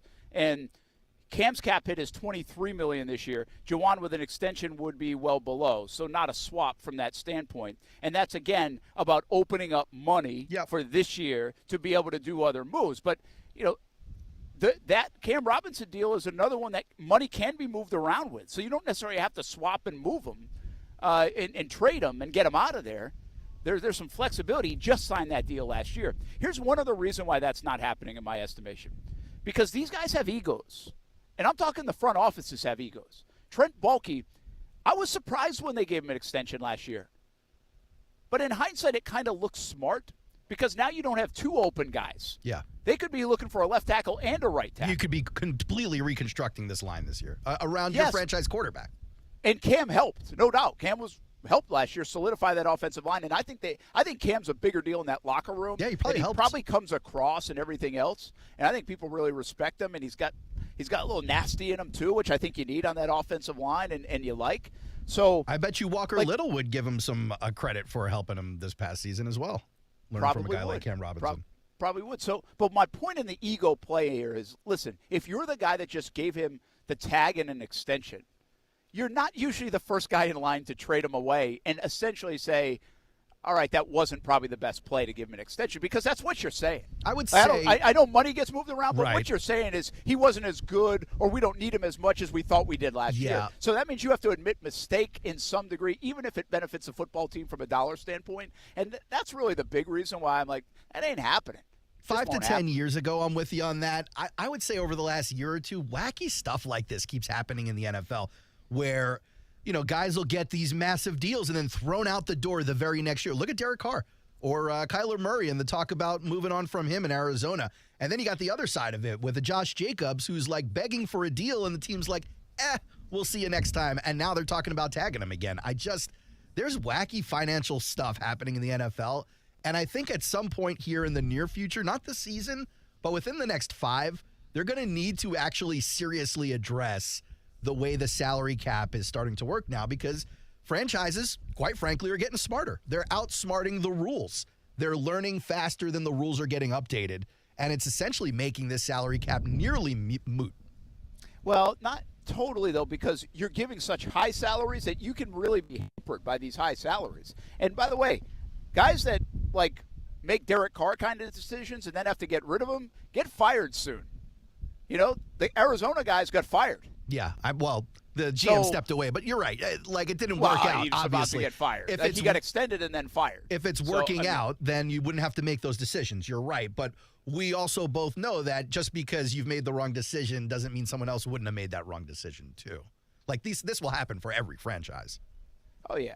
Back to the Jags for a second on this Cam Robinson thing, because sure, trading him, you get all that capital back we were talking about, and maybe it's for other guys that you can add to the team. But again, I'm just sitting here looking at this team going, you have 2 gigantic things hanging over your shoulder for next season. You got the Josh Allen deal if you're going to do it, and you got Trevor's extension if you could pull it off early, and you will need some serious finances to get those done.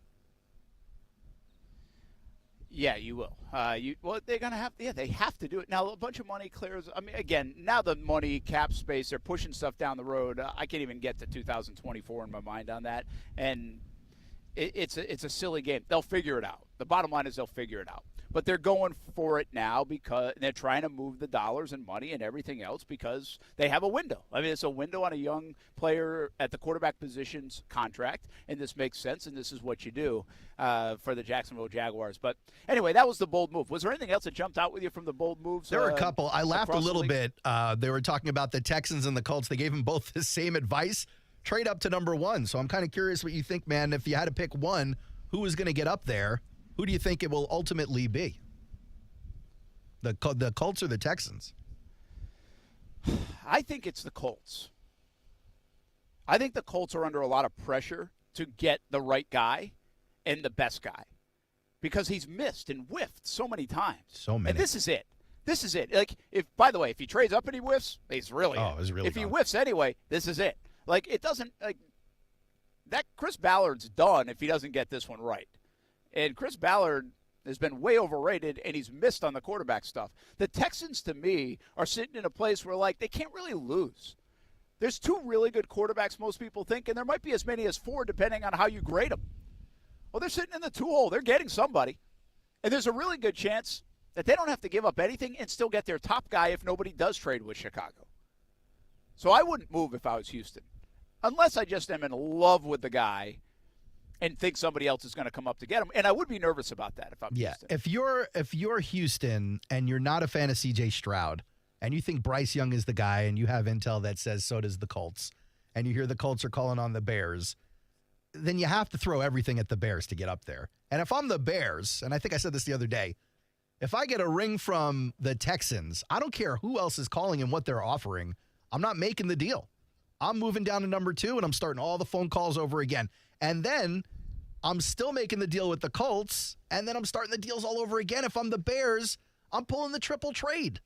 Yeah. I mean, they're in a really good spot. Great spot. They're in a really good spot. The Texans, between the draft, the Texans too, but the Texans and the Bears, between all of their draft capital and their cap space, I'm starting to convince myself you really have a shot for both of these franchises to pull U-turns in ways that we don't often see, in ways like the Jaguars did or the Jets looked like they were going to do this past season, ways the Lions did. Like, the Texans and the Bears may actually be decent teams coming into this year if they can find the right pieces for the money they've got. They just can't spend stupidly. I think there's a lot of people that say that from an if standpoint in the NFL, but you've got to make the right decisions, and they've got to work out. And look what the Jags did. Boom, made the right decisions. Hey, if all this works out, they might go to the second round of the playoffs. That's funny. If all this works out, we're in Jacksonville. Guess what? It happened. It all worked out. From Doug to free agency to draft picks of the last couple of years. Quite frankly, last year it all worked out. Look where they got. Let me throw some more bold moves at you. I'm curious how you feel, because some of these are just, I'm sitting here going, did you write this because you had a deadline to meet, or do you really think that this is a thing? They're suggesting the Dallas Cowboys not only let one of the best running backs in the NFL right now, Tony Pollard, walk, but they want to let him walk and cut Ezekiel Elliott and then go draft a running back. So I guess it's almost like they're blowing up the backfield specifically on the Dallas Cowboys. I'm looking at the Cowboys going, I don't think the backfield was the problem this year. No, but depending on how much it's going to cost for Pollard, they're like, well, we're going to save here and just go new. Right? So I guess that's what they're saying. But again, these are bold moves. Like, I can see why pay the running back position. And they might be hurt by it because they paid Ezekiel and got hurt by that. That's so fair, but why Ezekiel go do was it again? Ezekiel, one-trick pony with an injury. Pollard can catch passes. He's kind of like an X-factor in that backfield, especially for a team like the Cowboys who likes to pass the ball. I think it's an important piece for them. Well, it might be, but he earned maybe too much money for them to keep and invest. Again, this is under a bold move umbrella. Yeah. Like, a team that doesn't go crazy to invest in running backs, like, I can't hammer them for it. Like, I think there's a couple of ways to go about that. And I think you can also make the case, like, high investment in running backs, where's it getting you? Kansas City? Well, they don't high invest in running backs, and they're pretty good. They're pretty good. The Eagles? Did they high invest in running backs? I mean, not really. I mean, they've got a good one, but they're not paying him a ton. Yeah, so I that was just this year's sample, but I mean, the Bucs got one for free basically from the Jags. Speaking of the with Bucs, Leonard Fournette when they won the Super Bowl. Speaking of the Bucs, this will be the last one, and I'll give you their bold move suggestion for the Bucs. I thought was interesting because the Bucs look like, I think, more than any other franchises in the NFL right now, the Bucs look like they are on the verge of blowing it up. They got 2 really important defensive pieces about to hit free agency that they can't afford to re-sign. They've got an aging but talented wide receiver group. They just let go of Leonard Fournette. Tom Brady is gone. What to make of the Bucs? The bold move that's suggested is that they trade Mike Evans. And then another bold move later in the article was that Green Bay go all in on Aaron Rodgers by trading for Jalen Ramsey and Mike Evans. So I'm asking you, Brent, do you think Mike Evans starts the next season in Tampa, or do you think Tampa sees what the bold moves are saying and they're like, yeah, we're about to do this? I don't hate it for Tampa, by the way. I think if you're reshuffling the QB position like they're going to have to do, and they're already been like way over the cap, like I think it's a smart move to reset it. They do have a good amount of good players, and so if they feel like they can find the guy that can help them get there, I understand that, and make one more run before you do blow it up. I'm kind of cool with either philosophy there. Yeah. They have guys that would be worth something in trades. Oh, yeah. They have a few of them. But they have a few of them to the point where they've got guys where they can win. They still got to win. If they make a couple of good decisions, right? Especially in the division they're in. So that's an interesting way to look at it, and I think I like the Green Bay one, by the way. That's a fascinating one. Isn't it? Forget about even Mike Evans. How about DeAndre Hopkins? Like Jalen Ramsey, Hopkins, like keep Aaron Rodgers. Give like him all a real those people. Like if you tell Aaron Rodgers you have an actual wide receiver on the team now and you're starting to play defense, like Would that keep Aaron Rodgers happy for another year or two? Would Green Bay even be interested? Who's better off running it back, the Bucs or the Packers? Ooh, the Packers. The Packers. I mean, I don't think the Packers are better than the Bucs talent-wise, but the Bucs are still last in cap space. They're going to have to do a lot of trimming around that roster. I don't think it's going to look anything like it looks today. Yeah, I just feel like the Bucs have so many more good players. The problem is they don't have the QB piece. Yeah. If you just go run it back and build around it more and keep adding, just give him one. You go one more chance. Hey, Aaron, we're doing this one more time, One more time. Make a run. Be the MVP, bud. But I would be certainly okay if both rip it up and go different directions, too, because I think that might be the smarter play. Because really, what are the chances it all works out? 0. Not very good. When you think you're like one more away. Exactly. You're never one more away. Never. We'll take a break. We come back, talk a little Gatornationals with a driver coming up, and more on if Tiger Woods is going to play in the Players' Championship. Should he? Would he? Will he? We'll be back on ESPN 690. Now, the First Alert forecast on ESPN 690. Windy and warm today, partly sunny skies. Highs reach near records in the upper 80s. Some showers develop late tonight. It'll be after midnight. We drop into the 60s. And we'll start out your Saturday with some clouds and a few showers, but then some afternoon sun. Highs near 80 degrees. I'm Chief Meteorologist Mike Burrish. Join me today beginning at 5 p.m. on CBS 47 and Fox 30 Action News Jax.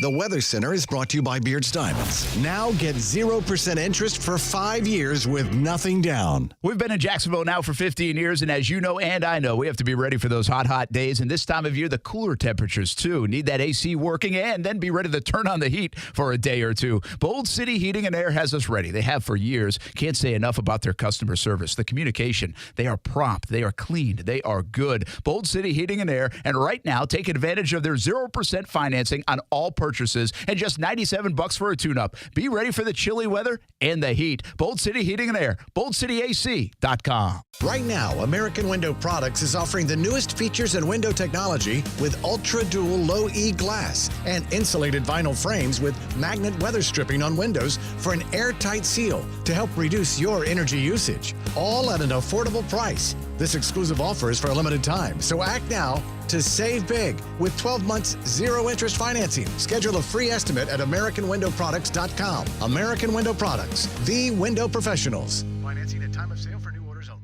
Rich Jones here. If you're an investor who's interested in doing well while doing good, getting solid returns on your investments while making a positive impact, consider investment funds with DLP Capital. Here's Don Winter, CEO of DLP Real Estate Capital, to tell you more. With the current housing shortage in the U.S., investing in real estate, especially workforce housing, is one of the safest and most reliable places to invest. We invest in affordable housing for hardworking people and generate amazing returns for each of our investors. To get your investor's guide and find out more, dial ** invest from your cell phone or visit highyieldreturns.net. You ready? Then get set and go to the Ready, Set, Go event, even on pre-owned at Arlington Toyota. That's all makes, all models, all colors, shapes, and sizes, all specially priced during the Ready, Set, Go event at Arlington Pre-Owned. Plus, our friends over at Arlington give you 30 days to love your pre-owned purchase or exchange it. With over 400 pre-owned on the lot, you better get Ready, Set, Go to Arlington Toyota Pre-Owned. Shop in person and online at arlingtontoyota.com.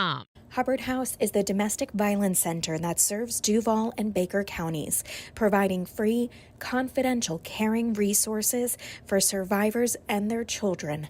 24-hour support is available at 904-354-3114.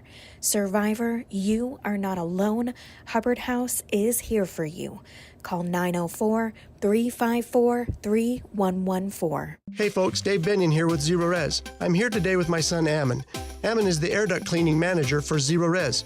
So Ammon, many people ask, who should I hire to clean my air ducts? Well, there's a few things to look for. First, does the company have an HVAC contractor's license? In the state of Florida, you must have this to legally clean air ducts. Second, is the technician properly trained? Zero Res technicians are trained and certified by the National Air Duct Cleaning Association. Third, what kind of system are they using?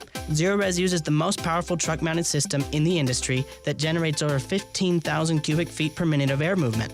Most companies use a portable unit at around 5,000 CFMs. That's a third the power of Zero Res. Cleaning air ducts is all about power. So, are you running any deals? This month, I'm giving $50 off the air duct cleaning, and if you mention WOKV, I'll give you another $50 off your dryer vent cleaning. Wow, so I can get up to $100 off? That's right. Remember, folks, Zero Res, spelled forward or backwards, it's the right way to clean. Eric was way behind on his taxes. I owed a lot of money to the IRS, almost $15,000. I tried to make payments. The IRS wasn't satisfied with Eric's efforts, so they came after him full force. They're coming to put a lien and a hold on all my income, my home, my car. I was just overwhelmed at what to do. Then Eric called Optima Tax Relief. When Optima Tax got involved, the calls would stop, the threats would stop. It was easy like 1, 2, 3. Optima Tax Relief is A+ rated by the Better Business Bureau, and their team of expert tax professionals took care of Eric's problem. I owe $15,000, and now my debt is clean. I don't owe anything. Take Eric's advice. If you have a tax problem, you need to call Optima Tax now. Call Optima Tax Relief for a free consultation. Call 800-364-9188. 800-364-9188. 800-364-9188. Optima Tax Relief. Some restrictions apply. For complete details, please visit OptimaTaxRelief.com. Action Sports Jacks. Watch, listen, subscribe. You can watch us on CBS 47 and Fox 30. You can listen right here on ESPN 690. And you can subscribe to our YouTube and podcast, Action Sports Jacks on ESPN 690. Action Sports Jacks. Watch, listen, subscribe. We are hanging out at the TPC Sawgrass, the Players' Championship next week here in the Jacksonville area in Ponte Vedra Beach, of course. And we're giving you a look at the clubhouse here at TPC Sawgrass on a breezy day as we get ready for the golf next week. We have so many fun things happening in town. I keep referring to that ever since the Super Bowl. From Daytona 500 to obviously the Icemen playing really good hockey right now in town. We've had high school playoffs in all different sports. We've had the spring season starting up. We're into March for March Madness. We got the Players' Championship next week. The Savannah Bananas in town this weekend. College basketball. Don't forget about the Gatornationals in Gainesville coming up next week as well, and that's always a fun event. And, Aaron, I don't know if you know how this works, but I've done this before. Okay. For a promo, I raced against someone else in our Action Sports Shacks department. Oh, really? In a Toyota Camry, actually. I thought they were going to put us in the real deal thing, no, which I was kind of like, what are we doing here? Why are we doing this? They didn't give me a lot of details. I was like, I don't know if I want to do that, and thankfully I didn't have to do that. But so we're in a Camry. So, I'm thinking we're going to go like some crazy amount of speed. I mean, I think we got the thing up to like 80 miles an hour. Probably put a governor up on you or something like that. Yeah, but I had to like win. This was in front. This was like in the middle of the race. Like they did this little promo thing. So you were basically, this is like the NHRA version of when the sausage races the hot dog at the baseball game. Yes, that was us. Cool. That was us. So I had to win, but they say I faulted because it goes yellow to green. Oh. And they say I jumped the gun. Oh, you cheated. I cheated, they said. I don't think I did. That's what they said. That's what the loser said. Sounds like a loser mentality. Sounds like a lack of accountability from Martineau, if you ask me. I don't know. Well, our next guest doesn't cheat. She does win, though, and she goes faster than 80 miles an hour as well. Brittney Force joins us here on Brent and Friends on ESPN 690. And, that's my story. That's as close as I'm getting to the Gatornationals, Brittney. That's right. I like it. It's a good story. Brittney, do you think a man has ever impressed you by telling you he once drove 80 miles an hour? I like it. Cool. It was a good one. All right. I think we should get in the real deal thing. All right, what is it like in the real deal thing? I mean, what is that rush and feeling like? You can't compare it to anything. It's just a lot of mixed emotions. Especially on race day, there's, nerves because you're going into first round or final round, whatever it is, but there's also that excitement. There's just your adrenaline's pumping, everything's through the roof, just so much is on the line, and there's a lot going on. And one of the toughest parts about being a driver is finding a way to collect all that, calm it down, and make sure you stay focused on, getting your car down the track safely and getting it there first, hopefully. Is there something you think about, like, to do that? Like, is just focus on what you have to do, or is there kind of like a deep breath, or is there a thought process that before that thing goes green, you're thinking about? A little bit. When you pull up there, usually there's just a million things running through my head about what I got to do, who's in the lane next to me, trying to cut a light, just the bump that's in the left lane that you feel right before you hit the chute. There's just a million things running through your head. But the second that you start up that engine, it's kind of like, for me, that's where it clicks everything into, okay, it's game time. Let the thoughts leave your head, because you have to have a clear head when you're driving one of these things. They go 330 miles per hour in less than 4 seconds. So if anything goes wrong, you have to be able to react quickly. You got to be right on your toes. You got to be ready on your game. So for me, it's the second that engine starts, everything kind of just fades out, and it's just staring down that drag strip. Gee, Brent, 333 miles an hour sounds a lot like 80 miles an hour, doesn't it? Kind of the same experience. Yeah, right? I don't know what you're getting at. Brittney, do you ever get used to your guts being pushed into the back of your spine when you hit that gas? It's got to be like an intense feeling. It does. You do come down from it. I mean, the first time I, ever made some full passes, in a top field dragster, I had bruises like up and down my shoulders, wow, broken blood vessels, just because the belts, you have them pulled so tight to keep you in there safe. But I mean, when you're pulling 5 to 6 G's, halfway on your run, it's intense. There's a lot of pull on your body, and but it does take time. Once you get in the seat and you make more runs, make more laps, your body kind of adjusts to it, and you get kind of used to it. I used to be drained. I remember my first year out, so not even my rookie season, but I went an entire year of testing and before my rookie season. And I remember I would just do testing all day Monday. And I mean, by the end of the day, we'd load up in the car and we'd be heading to the airport, and I would every time fall asleep just on the ride to the airport, because my body was so physically drained. Just everything my body physically went under. I guess and you're just now gripping so hard, right? At all. We run. I mean, we run qualify Friday and Saturday, and we make runs on race day is Sunday. So we do a lot more than what I was doing then. But again, your body just adjusts to it. It gets used to it. It's still very intense. I mean, when you launch, when you step on that throttle pedal and you're thrown to the back of your seat, and then at 1,000 feet, when you throw your parachutes and you're feeling negative G's, it's a lot. Every time it's like, holy cow, like you're putting your body through some stuff. Yes. But you definitely get used to it. Do you have to make sure you get into those races with like an empty stomach or something like that? Is there like body conditioning? Because I'd be just letting go all over the cockpit of that drag car. It's definitely preference.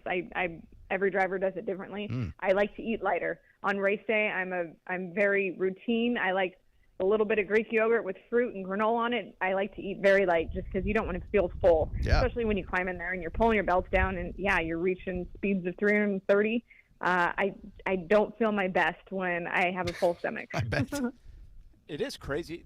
Brittney Force with us here on Brent and Friends on ESPN 690. NHRA Gatornationals coming up next week in Gainesville, of course. And I want to ask you more about just the history and tradition of that as well. But I don't think people, even we covered Daytona 500 a couple weeks ago, I don't think people give drivers the credit for maybe being the so-called, and I'm holding up quotes, like athlete. But there's a lot of toll it takes on the body, differently in yours than NASCAR and Daytona 500. But I gotta believe that from somebody in the business, you never get the full appreciation of that part of it from people outside the business. It is, until you climb in a car and actually make a run. I guess you'll never know.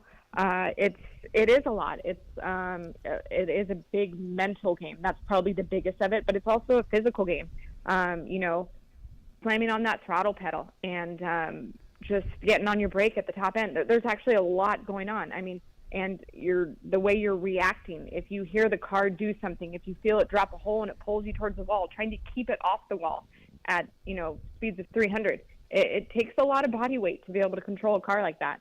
So I stay in the gym. I like to, again, I feel my best when I'm eating healthy and working out. I just feel like I perform better in the car. You're from California, and you've done this obviously before, and you know what the Gatornationals is all about. But can you give just we got a lot of new people that live in Jacksonville, really, and the Gatornationals in Gainesville, I mean, it's an historic, traditional race. People know that about Daytona 500 right down the road, too. But how much appreciation do you guys have as drivers and teams for this in particular race that comes to this area every March? Gatornationals, it's one of the big ones on our circuit. I remember it as a kid just coming out as a fan sitting in the stands. Gatornationals was always a huge one. It just drew in a huge crowd, and there was always so much built around it. It's a special place for me because I actually had my first win there. back in 2016. So it's a special place for me. I have I went away with my first win, and I got a big Gator trophy that's hanging on my wall. So it's pretty cool. Again, just a lot of great memories there. But this year we're doing it. NHRA is doing a little different. It's actually the start of our season. Typically it's in Pomona in February, and this year we're kicking it off right in Gainesville, Florida. So it's exciting. It's also going to be a race within a race. So we're going to have the All-Star call out. So it'll be, it's just for top fuel. It's a race within a race. So it's a lot going on. First race of the season. There's going to be that excitement and everybody getting back out there and getting in the mix of things. So it's pretty cool that we're starting there. It's definitely different. You don't often see too many female racers on any of the racing circuits, so it's always great when you find such great talent and they happen to be females as well. It's got to be a big sense of pride for you. I've got two daughters. Yeah. One's 13, one's 5. The 13-year-old says she wants to do weightlifting. The 5-year-old is obsessed with Rocky and tells me she loves fighting. I'm thinking about putting her in MMA. Oh, and I'm sitting here going, I love it. I'm trying to navigate these hobbies and sports, but also, I'm thinking about what they're about to embark on, trying to get into these things that are essentially dominated by men in the coaching space and in the athletic space. What words do you have for any female athlete out there who's trying to break into something like that? Because clearly you've now had this career for, it's got to be longer than, it's about 10 years by now, I think, since your rookie year, if I'm not mistaken. But one of the first women to win that Top Fuel championship in over 30, 35 years. Like, clearly you have been down this path. You have had these experiences. So what do you say to other girls looking up to you, or really any athletes looking up to you who are trying to do something that maybe hasn't been done before? They're trying to be pioneers about it. Speaking to this younger generation and especially girls, I tell them to go after it. Even if it's outside your comfort zone, just try it. See if you like it. I mean, maybe you get into something and you realize you hate it, but at least you gave it a chance. And for me, honestly, yes, if you look back, 25 years ago, there weren't very many females in motorsports, especially in drag racing. And now I compete against 2 just in my category. So women definitely are filling in. I mean, not just in motorsports, but, all across the board in, professional sports. So the fact that your daughter wants to become an MMA fighter, I think that's so awesome. So really, I'd just say push for it. If you want, there's nothing that's out of anybody's reach. And honestly, I've never felt a kickback from being a female in the sport. I've always used it to my advantage. It's actually helped me bring in sponsors. The reason I'm teamed up with Monster Energy and Flavor Pack, the main thing for their reason signing up with me was they liked the idea that I was a female in a male-dominated sport. They liked that spin on it, and I was their first female athlete in motorsports. So for them, it was an easy sign-up with Monster. So I've never felt, again, a pushback from it. It's only worked to my advantage. We're wrapping up with Brittney Force. NHRA Gatornationals coming to town next week in Gainesville to kick off their season. Obviously, the Force name is a huge name.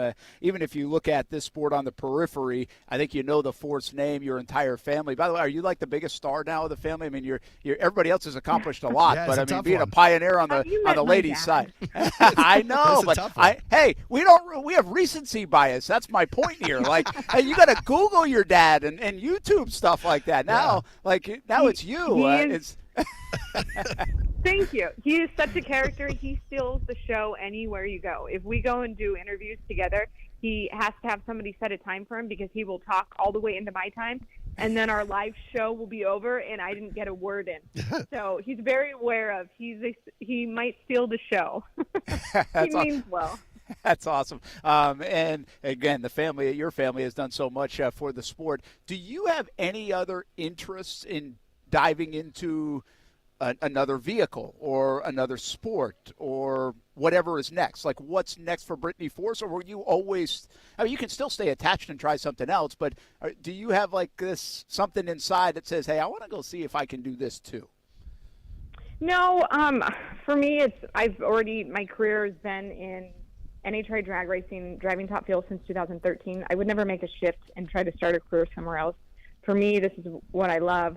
I love driving the car. I love the team aspect. I love winning. NHRA is it's home for me. It's what I want to do.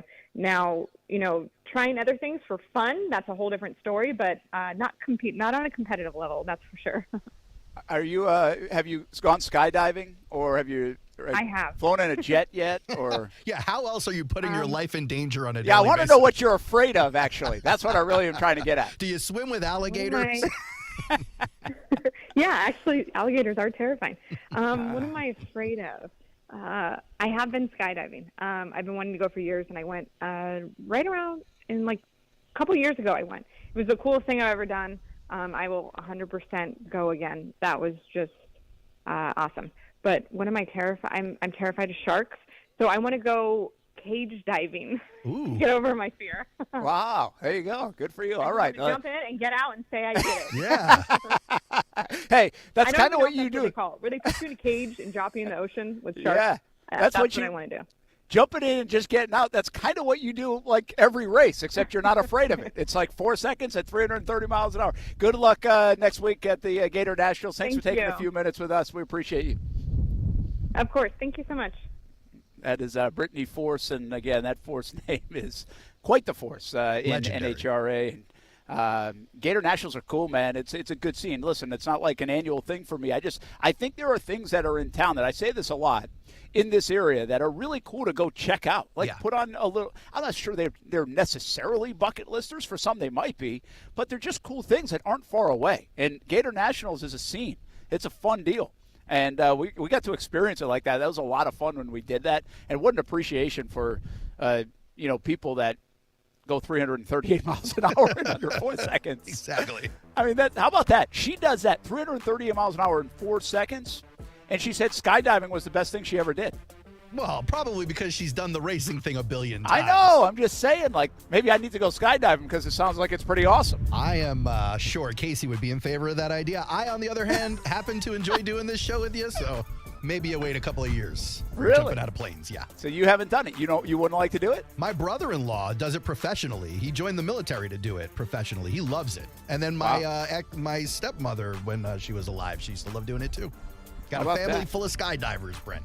I've never really thought about, like, what do I – like, I don't have this itch to go skydive. Stuart just did it, like, last year. Oh, yeah? A lot of people do it for, like, their 30th birthday or 40, whatever it is. And then when they do it, they want to go do it again. Yeah, Stuart did it for his 30th inch. We were very proud of him. We'll be back from TPC Sawgrass on ESPN 690 right after this. We're dealing at Best Bet St. Augustine, the only card room and sports bar in St. Augustine, Florida. With nonstop action, poker games of all limits, exciting tournaments and table games, and a sports bar showing all the action, Best Bet St. Augustine has you covered. Don't miss our delicious dining options, serving breakfast, lunch, and dinner, and our always popular freshly made sushi. Best Bet St. Augustine is located at 800 Marketplace Drive off exit 311, where I-95 and State Road 207 meet. Learn more at bestbetjacks.com. Jacksonville is a great place to live. And if you love where you live, you should invest in it. That's why more and more people bank with One-to-One Financial, Jacksonville's hometown credit union. We invest every penny back into North Florida, backing the very best small businesses, nonprofits, and of course the family home. Why put your money with some big out-of-state bank when you can invest in where you love to live? One-to-One Financial, we're your hometown credit union. Sign up today at one-to-one-fcu.org. Federally insured by NCUA. Skip the spring cleaning and sell your home stress-free with a guaranteed offer from Mark Spain Real Estate. Hi, this is Mark Spain, and our offers are the strongest in the industry. So you can sell your home stress-free, make the most money, and move when you're ready. One of our clients, Charles, said, "Selling my home with Mark Spain Real Estate was completely hassle-free. Their guaranteed offer made the entire process easy and stress-free, even in today's complex market. I highly recommend them. Don't worry about the hassle of constant cleaning and making costly repairs. There are no showings, no open houses, and no stress. Our guaranteed offer keeps you in control. I've been in business for nearly 30 years and have served over 50,000 satisfied clients. And I know what matters most, a quick sale and maximum profit. Find out what your guaranteed offer would be. There's no obligation. Call 855-299-SOLD or go to markspain.com to get a guaranteed offer on your home today. That's markspain.com and start packing. Certain restrictions apply.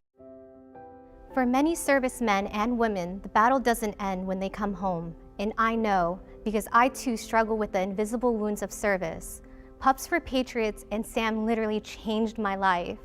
If you're a veteran or know a veteran struggling with post-traumatic stress or a traumatic brain injury, go to AmericanHumane.org to learn more about the Pups for Patriots Service Dog program. Let's give our veterans a fighting chance.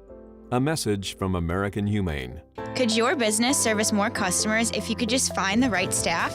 At CMG, we have a large database of people who have specifically opted in the last 14 days to receive more information about job opportunities. Through our omni-channel approach, we can launch a complete marketing approach across email, social media, and video to market to these people, and with a message about why they should come work for you. Let us do the work for you to find the talent you need. Head to cmg.com to find out more, and we will get back to you with the next steps. If you're looking to move out of your parents' place, you could really cut expenses by bundling your car and renter's insurance with Progressive, which is good because your little brother has gotten really territorial. You're blood related. You'd think it would be fine to share food in the fridge. I mean, who writes their name on every individually wrapped slice of cheese, Tyler? Still, you've got to admire the commitment. So bundle your renter's and car insurance with Progressive and use the savings to help you move out and have all the cheese you want.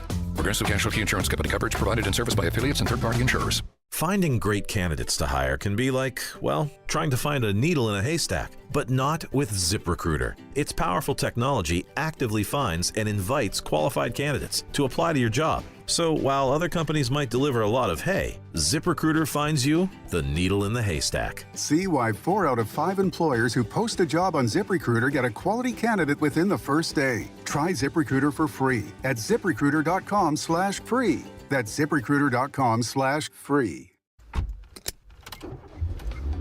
Mama, what does the chicken say? Dog. Cat. Giraffe. Giraffe, really? Giraffe. You're not going to get it all right. Just make sure you nail the big stuff, like making sure your kids are buckled correctly in the right seat for their age and size. Get it right. Visit NHTSA.gov/the right seat. Brought to you by the National Highway Traffic Safety Administration and the Ad Council. Brent and Friends is sponsored by Best Bet, now open in St. Augustine.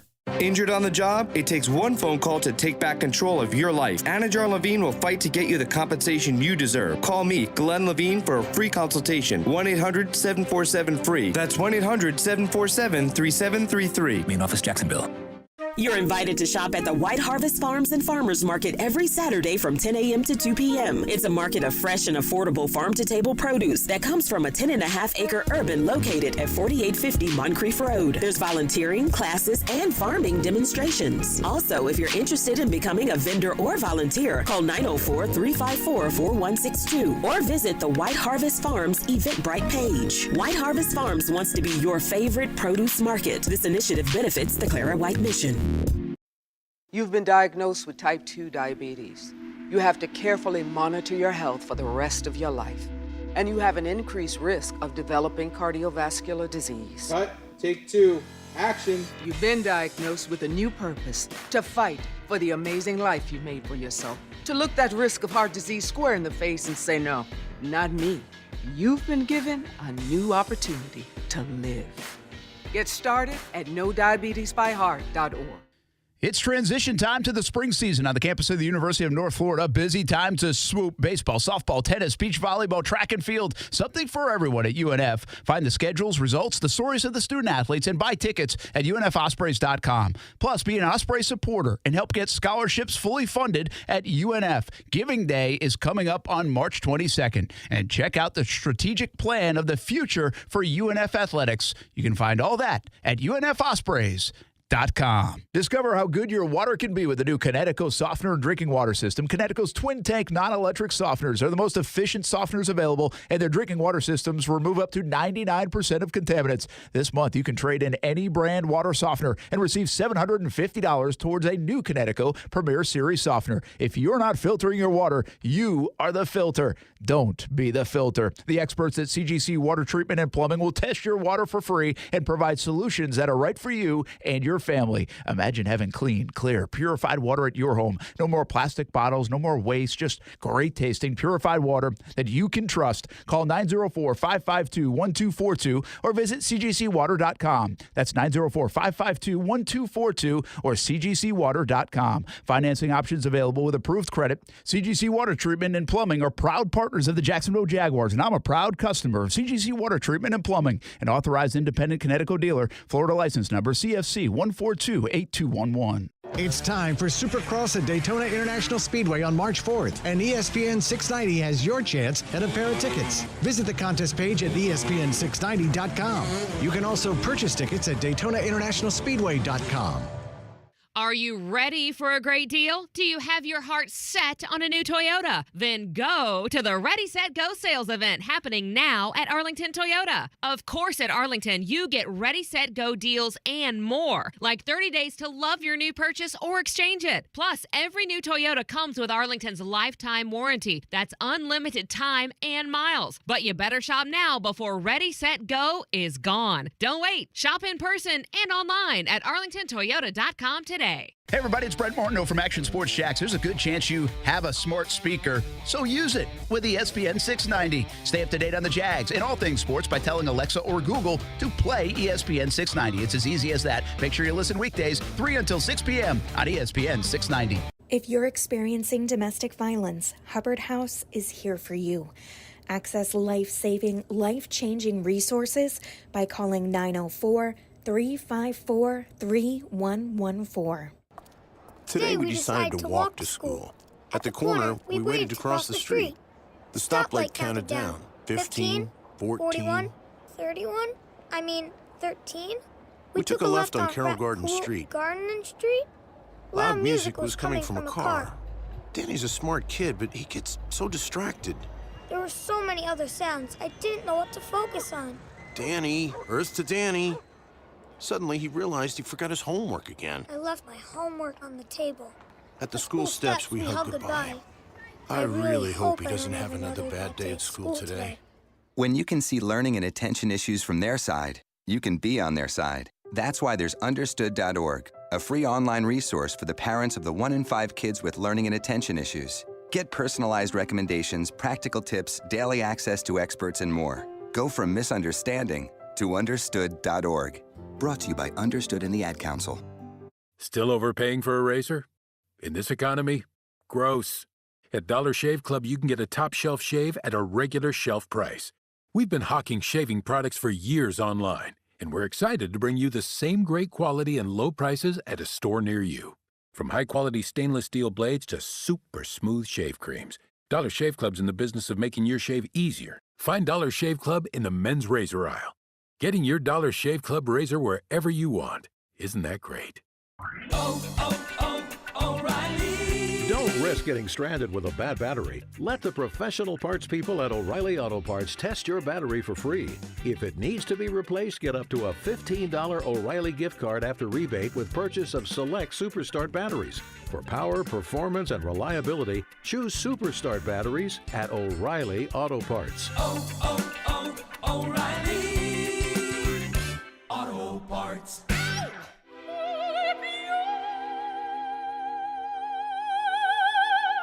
The human voice. It can be sweet as music, powerful as thunder, and so, my fellow Americans, cheerful as laughter.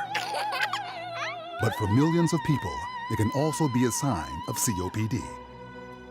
This serious lung disease can make it so hard to breathe, you often can't catch a breath or finish a sentence, let alone carry a tune. And many who have COPD don't even know it. That's where your voice comes in. If you think you or a loved one have symptoms, talk with a healthcare provider. Early diagnosis can mean better treatments and quality of life. Join us in raising our voices for the millions with COPD who can't. Learn more, breathe better at NIH.gov. Broadcasting live from the Anajar and Levine studios. Anajar and Levine Accident Attorneys. Call 1-800-747-FREE. That's 1-800-747-3733. WOKV Jacksonville. Listen live everywhere you go on ESPN690.com. ESPN 690, a Cox Media Group station. This is Sports. I'm Kevin Winter. News coming out of the NBA today. More rough news for Orlando Magic forward Jonathan Isaac. 25-year-old season is done. He undergoes surgery on a torn left adductor muscle. Isaac played only 11 games this year. He missed the last 2 seasons after he tore his ACL in the 2020 bubble with the Magic. News first reported by the NFL Network, confirmed by ESPN. The Las Vegas Raiders are planning on using a franchise tag on running back Josh Jacobs. The running back tag this year is just over $10 million for the upcoming season. NHL trade deadline coming and going. The Wild picking up defenseman John Klingberg from the Anaheim Ducks. Also, Dmitry Kulikov, a defenseman, goes from the Ducks to the Pittsburgh Penguins. Penguins also bring back Nick Bonino. James Van Riemsdyk, however, winds up staying with the Philadelphia Flyers. At the second round of the Arnold Palmer Invitational from Bay Hill, what an early morning it was from Kurt Kitayama of 4 under 68. He leads by 1 now because Cam Young is still on the course and playing well. He's playing the 14th hole. Xander Schauffele is one of 4 golfers who are sitting at 6 under par. NBA doubleheader starts 7:30 p.m. Eastern. Nets and the Celtics in Boston. Think O'Reilly Auto Parts for all your car care needs. They're close, convenient, and have the parts you need fast, along with excellent customer service from professional parts people you can trust. Stop by your local O'Reilly Auto Parts today or visit O'ReillyAuto.com. ESPN 690 and Action Sports Jacks presents Brent and Friends with Brett Martineau. We're going to have to show a little more patience than the year 2 pom-pom people. Casey Kurtz. Yo! Well, what are we doing, bro? Come on! And Aaron Schachter. I'm all in favor of these two showing their love, really celebrating their relationship. Get him! Get him! Hit him! Hit him!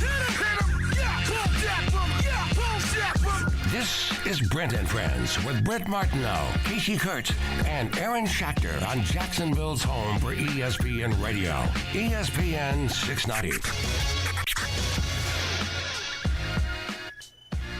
Hey, we call it football at 5. It'll be a little bit of football and a little bit of golf as well. We're at the Players' Championship, TPC Sawgrass, and man, what a beautiful day it is in the Jacksonville area. What a beautiful day here in Ponte Vedra as we get set next week for one of the premier events on the PGA Tour calendar. That is the Players' Championship. Tiger Woods supposed to commit by 5 o'clock. I'm not seeing any word that he did, and I'm assuming he's not going to. Have we seen anything yet? I haven't. Yeah. Looks like a non-committal. I asked him to call me if he made a decision. Me too. Where are you, Tiger? Are you? What was your expectation? I know you're not like huge golf guy, but did you think Tiger would play? He just played a couple of weeks ago. Yeah, no, you I actually did think so. I realized he just played a couple of weeks ago, but TPC's obviously a big tournament. It's what they call it, the 5th major, I guess. But my expectation was that he was going to show up to Sawgrass. Yeah, the deadline is 5 o'clock, by the way. So the deadline's now usually about – he's always been a late guy when he was going back and forth with it. But I think we would have got word, and there's nothing floating around here. And I don't even – it might even be out there now that that he just hasn't. So I'm assuming he's not going to play in this year's Players' Championship. The one thing about this, Aaron, is the Players' Championship is the Players' Championship. It doesn't matter if you and me play or Tiger plays or whoever plays. Now, it's better when Tiger plays, no doubt about it. I don't think you can ignore that. But it's good anyway. Like, that's the point. We've reached status where you don't need Tiger. It doesn't – like, the event's bigger than even Tiger Woods. Like, it really is. So is the Masters. So is are the majors. Now, they're better when he's in it. But they're also better when he was in it, when he was in form and in contention and a threat to win. Like, it's a little bit of a dog and pony show with Tiger because, let's be honest, if he tees it up here in Ponte Vedra, he probably ain't winning. Most likely not. It'd be a long shot. But you still want to see him play. You still want to see him walk the course. You still want him in town. It's still exciting. You never know what's going to happen with him. Does it make a difference if you were to come out? Like, if Tiger was playing, would you come out here and now you might not? Maybe there are some people like that, but I think the people going out there are going out there for the fun of the tournament. They're not necessarily going out to see this specific golfer only. I was thinking a lot about the Tiger Woods thing because I think a lot about Tiger. I kind of like Tiger.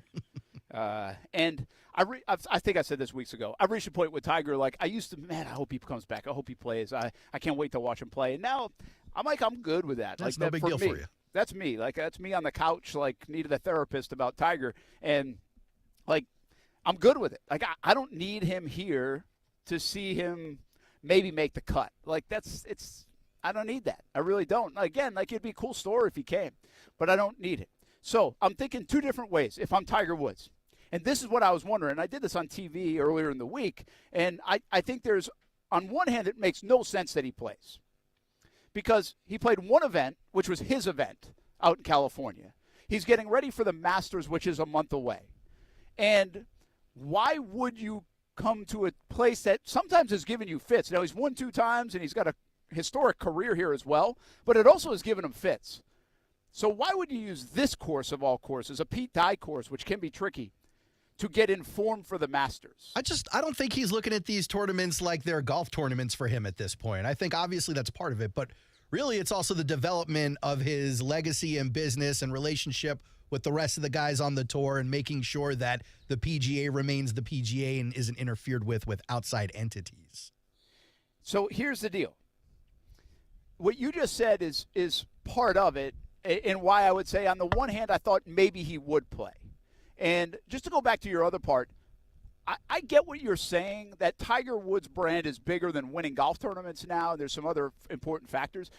But I think he's still to the point where I'm so competitive and I can play good golf that I want to be able to tee it up with a chance to win. Now, I might not be the favorite, but I got a chance to win if I play well. Yeah. And here it just doesn't add up. Like, it just, even like he has not been great here.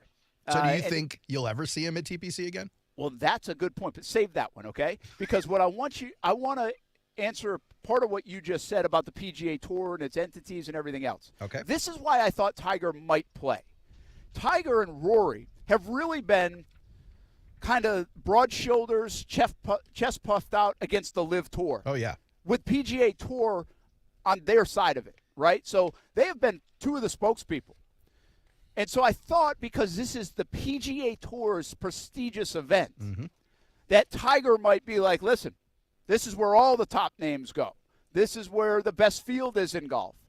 I'm going to go play this because it means something to the PGA Tour. Screw you, LIV, all that stuff.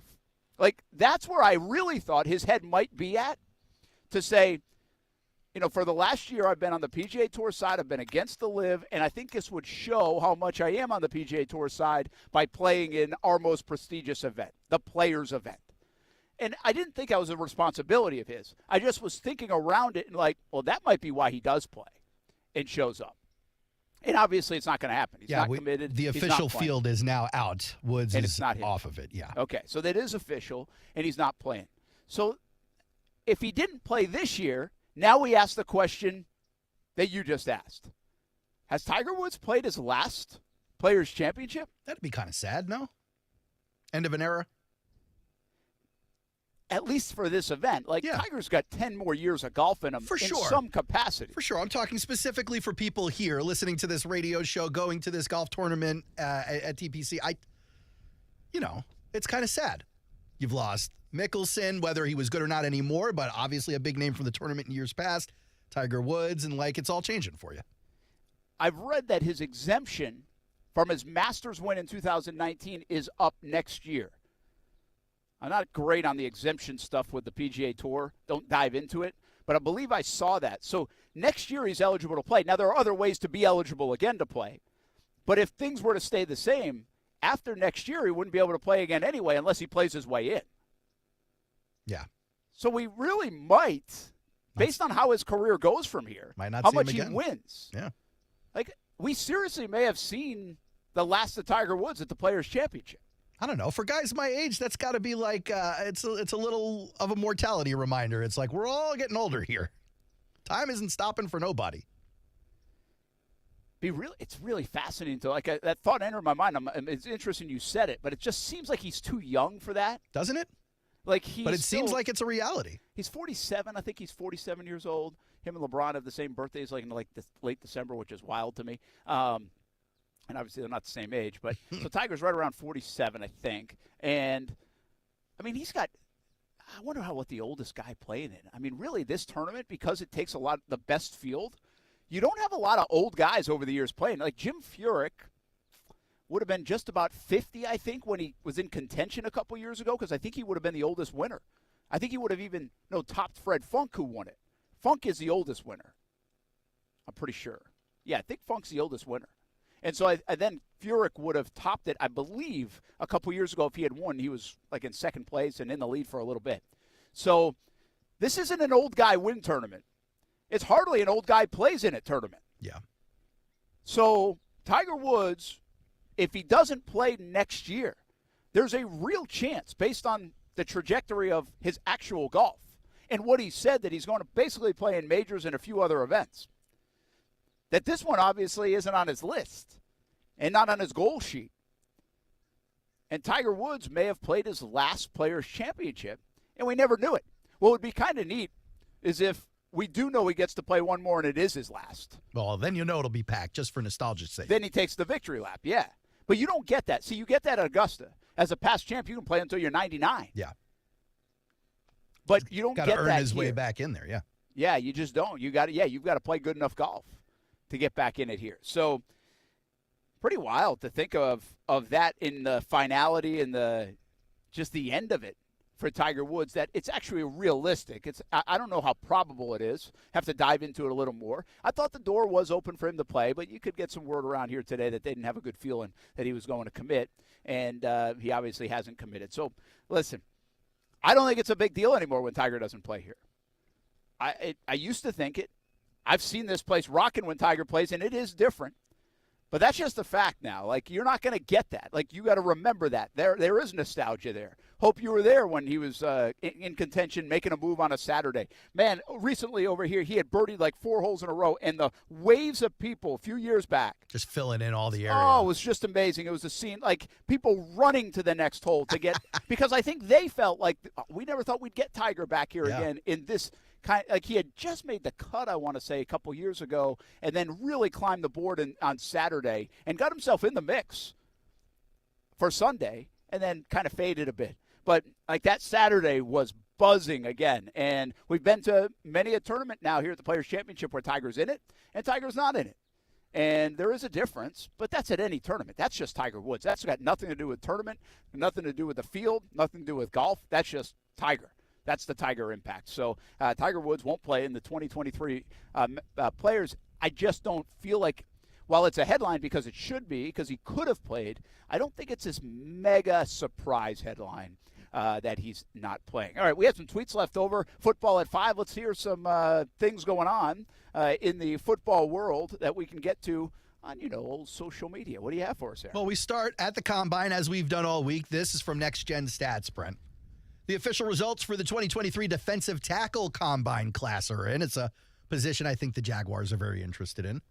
Pitt's Kalijah Cansey earned the top next-gen stat athleticism score with a 94 among his position group. He ran the fastest 40-yard dash, 4.67, of any defensive tackle since at least 2003. Now, Brent, there's a couple of guys on this list that the Jags could be interested in. Guys like Cansey, who I've seen as low as a third-round pick and as high as a second-round pick, but I'm sure as high as a first-round pick, but I'm sure will be shooting up the board after his performance at the Combine. Jalen Redmond out of Oklahoma. You got Dante Stills, Zach Pickens, even Dexter out of Florida. If it's an athletic defensive tackle class, Brent, do you think the Jags lean that way in the first round?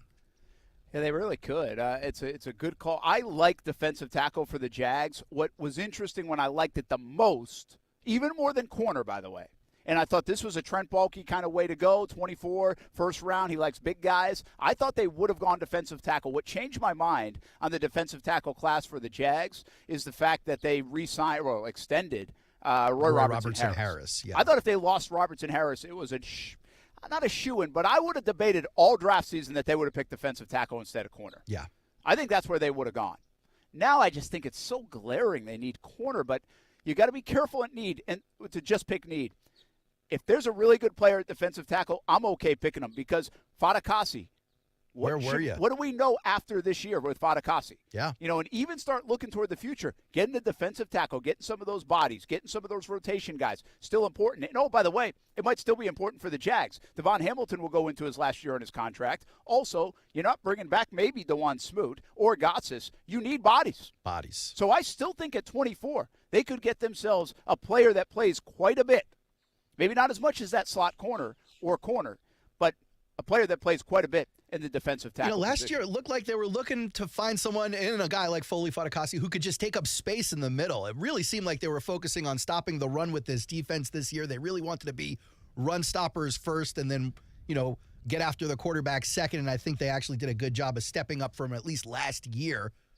But you could really upgrade even from a guy like Foley, even when Foley was playing well.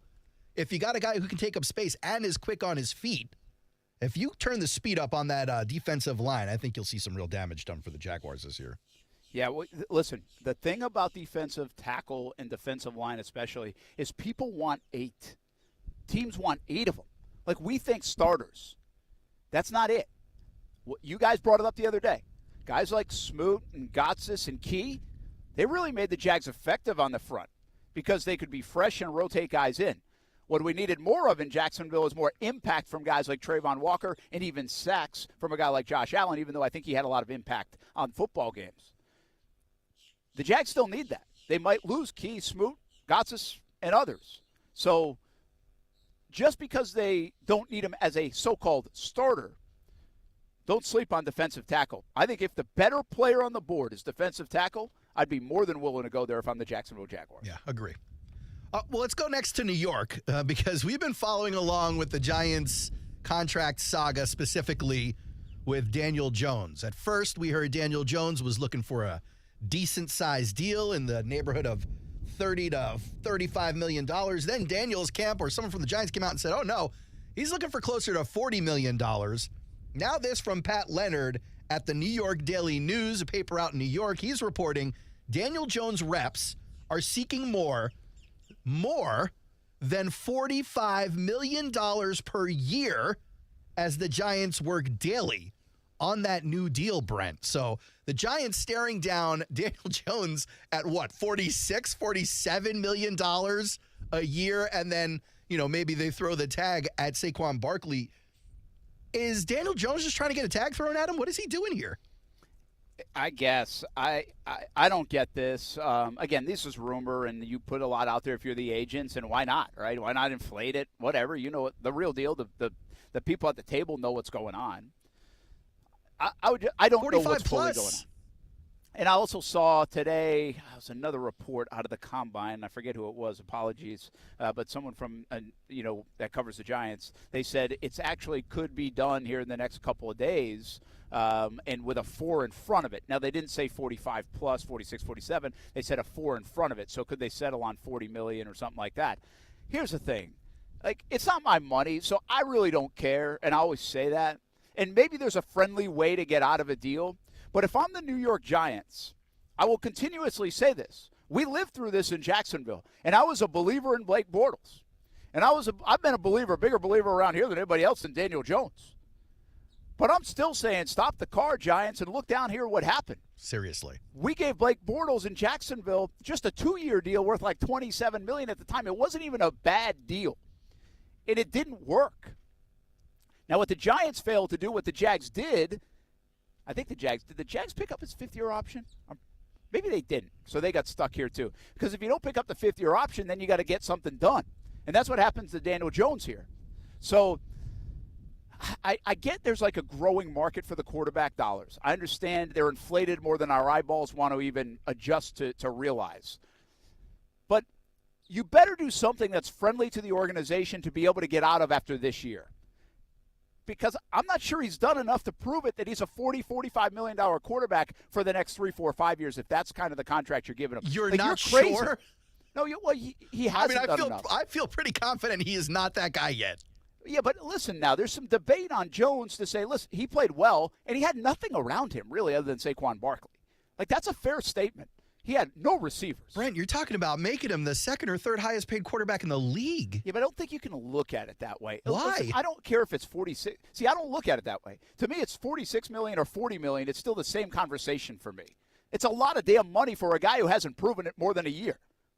Like, that's a lot of money for a guy I still don't know. Yeah, I mean, we don't disagree on that point. Like, 40 and 46 to me in this scenario is same number, too. Fine, great. But, like, I can't even get close to a universe where I can talk myself into being okay going over 35 based on 1 year of what I saw from Daniel Jones. I don't care who was around him. But, Aaron, this is all coming from the agent's side. I mean, this is the Giants saying they think he's worth $46 million. This is his side saying he's worth $46 million. So it's not going to land there. If they keep sliding it up, then he hopes to get $38 to $42 million probably a year, right? Like, that's the way it goes. I mean, it's like bidding on a house or something like that.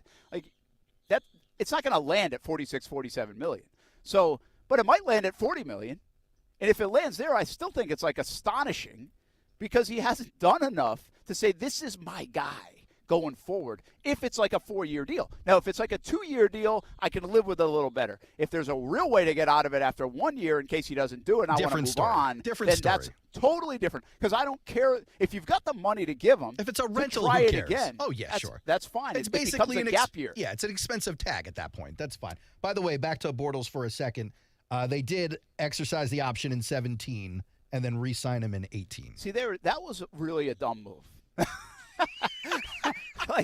Like really, like the whole thing on the Blake deal, I've done this so many times, but it's worth saying because I think the context here is actually similar.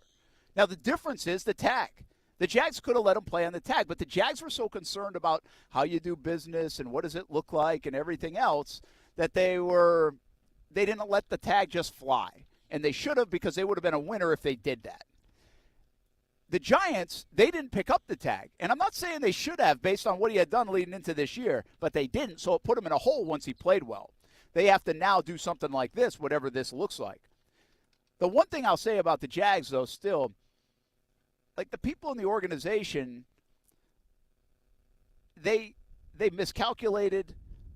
They tried to do better business more than they did sensible business, in my estimation. And also, I go back to Coughlin in this case because he was brought in, and he put his stamp on this. And he was supposed to be the guy, as the executive vice president said, guys, like, I get it, but this isn't the smartest move. And, like, everybody signed off on it. That's what always bothered me about that. Like, somebody was supposed to not sign off on that and be right. There were too many guys that were wrong. It's okay if I'm wrong. I'm not signing the check. It's not my job on the line. Yeah. But there were too many guys' jobs were on the line that messed that up in the manner it got done, and it really wasn't a terrible deal. It was like a 2-year deal. If Blake had just played well for a year, he played well for a month. If he had played well for a year, the deal wouldn't have been bad. But it turns out it was. So, all right, give us another tweet. What you got? Let's go to one of my favorite squads, the Jets, as they're debating, do we blow it on Derek Carr or do we blow it on Aaron Rodgers? Which quarterback will lead us to last place next year? Someone had requested Rich Cimini put up Derek Carr's cold weather stats. A lot is being made over Derek Carr's lack of success in cold weather. So Cimini obliged. And here they are for you right here. Derek Carr in games played at 32 degrees or colder. He's 1-7, 8 touchdowns, 9 interceptions. Bump that up to 40 degrees or colder, which is like a warm spring day in New York in March. 2-10, 14 touchdowns, 14 interceptions. Brent, this is a very far cry from the Matt Stafford numbers that the Jets swear Derek Carr mirrors. Do you think this is a telltale sign to throw this man in the dome in New Orleans instead of at the shared home in New Jersey for the Jets and the Giants? Listen, I think there's a little something to it. I don't mind that argument, but I also think this is the only argument you're making if you're against it, if you're the Jets. I don't see too many other arguments against the move to Derek Carr. I think there's kind of a fit, and I think, like you've argued, that he might not be able to handle the market. I think he can. It seems to make sense where he's a good quarterback, can be pretty good, and maybe even very good, but a little inconsistent. But I don't think we think he's a bad quarterback. So it seems like a good fit with a good defense and running game and some pieces on offense and a good coach, which I think they do have. And if all we're coming out with are these stats about the cold, I think it's a little bit dangerous of a way to say, no, it shouldn't work. Oh. But it is 40 and 32 degrees quite a bit up there. Quite a bit. It's a very windy stadium. And does he get used to that? Can he do that? Like, I don't know. I really don't know. Like, Trevor Lawrence, the next time he plays in a downpour, we would say, can he hold on to the football? Now, he actually played in some weather that wasn't great. Trevor. Jets? Yeah, well, because of the Philly game. But if Trevor had played in 20 of those games, wouldn't you feel like you have an idea? Yeah. So, I mean, again, but is it a reason not to sign him? That's a weird reason not to sign him. So let's just say they don't get Aaron Rodgers. Right. Like, are you okay with if they don't sign Derek Carr because of this? Depends who they end up with.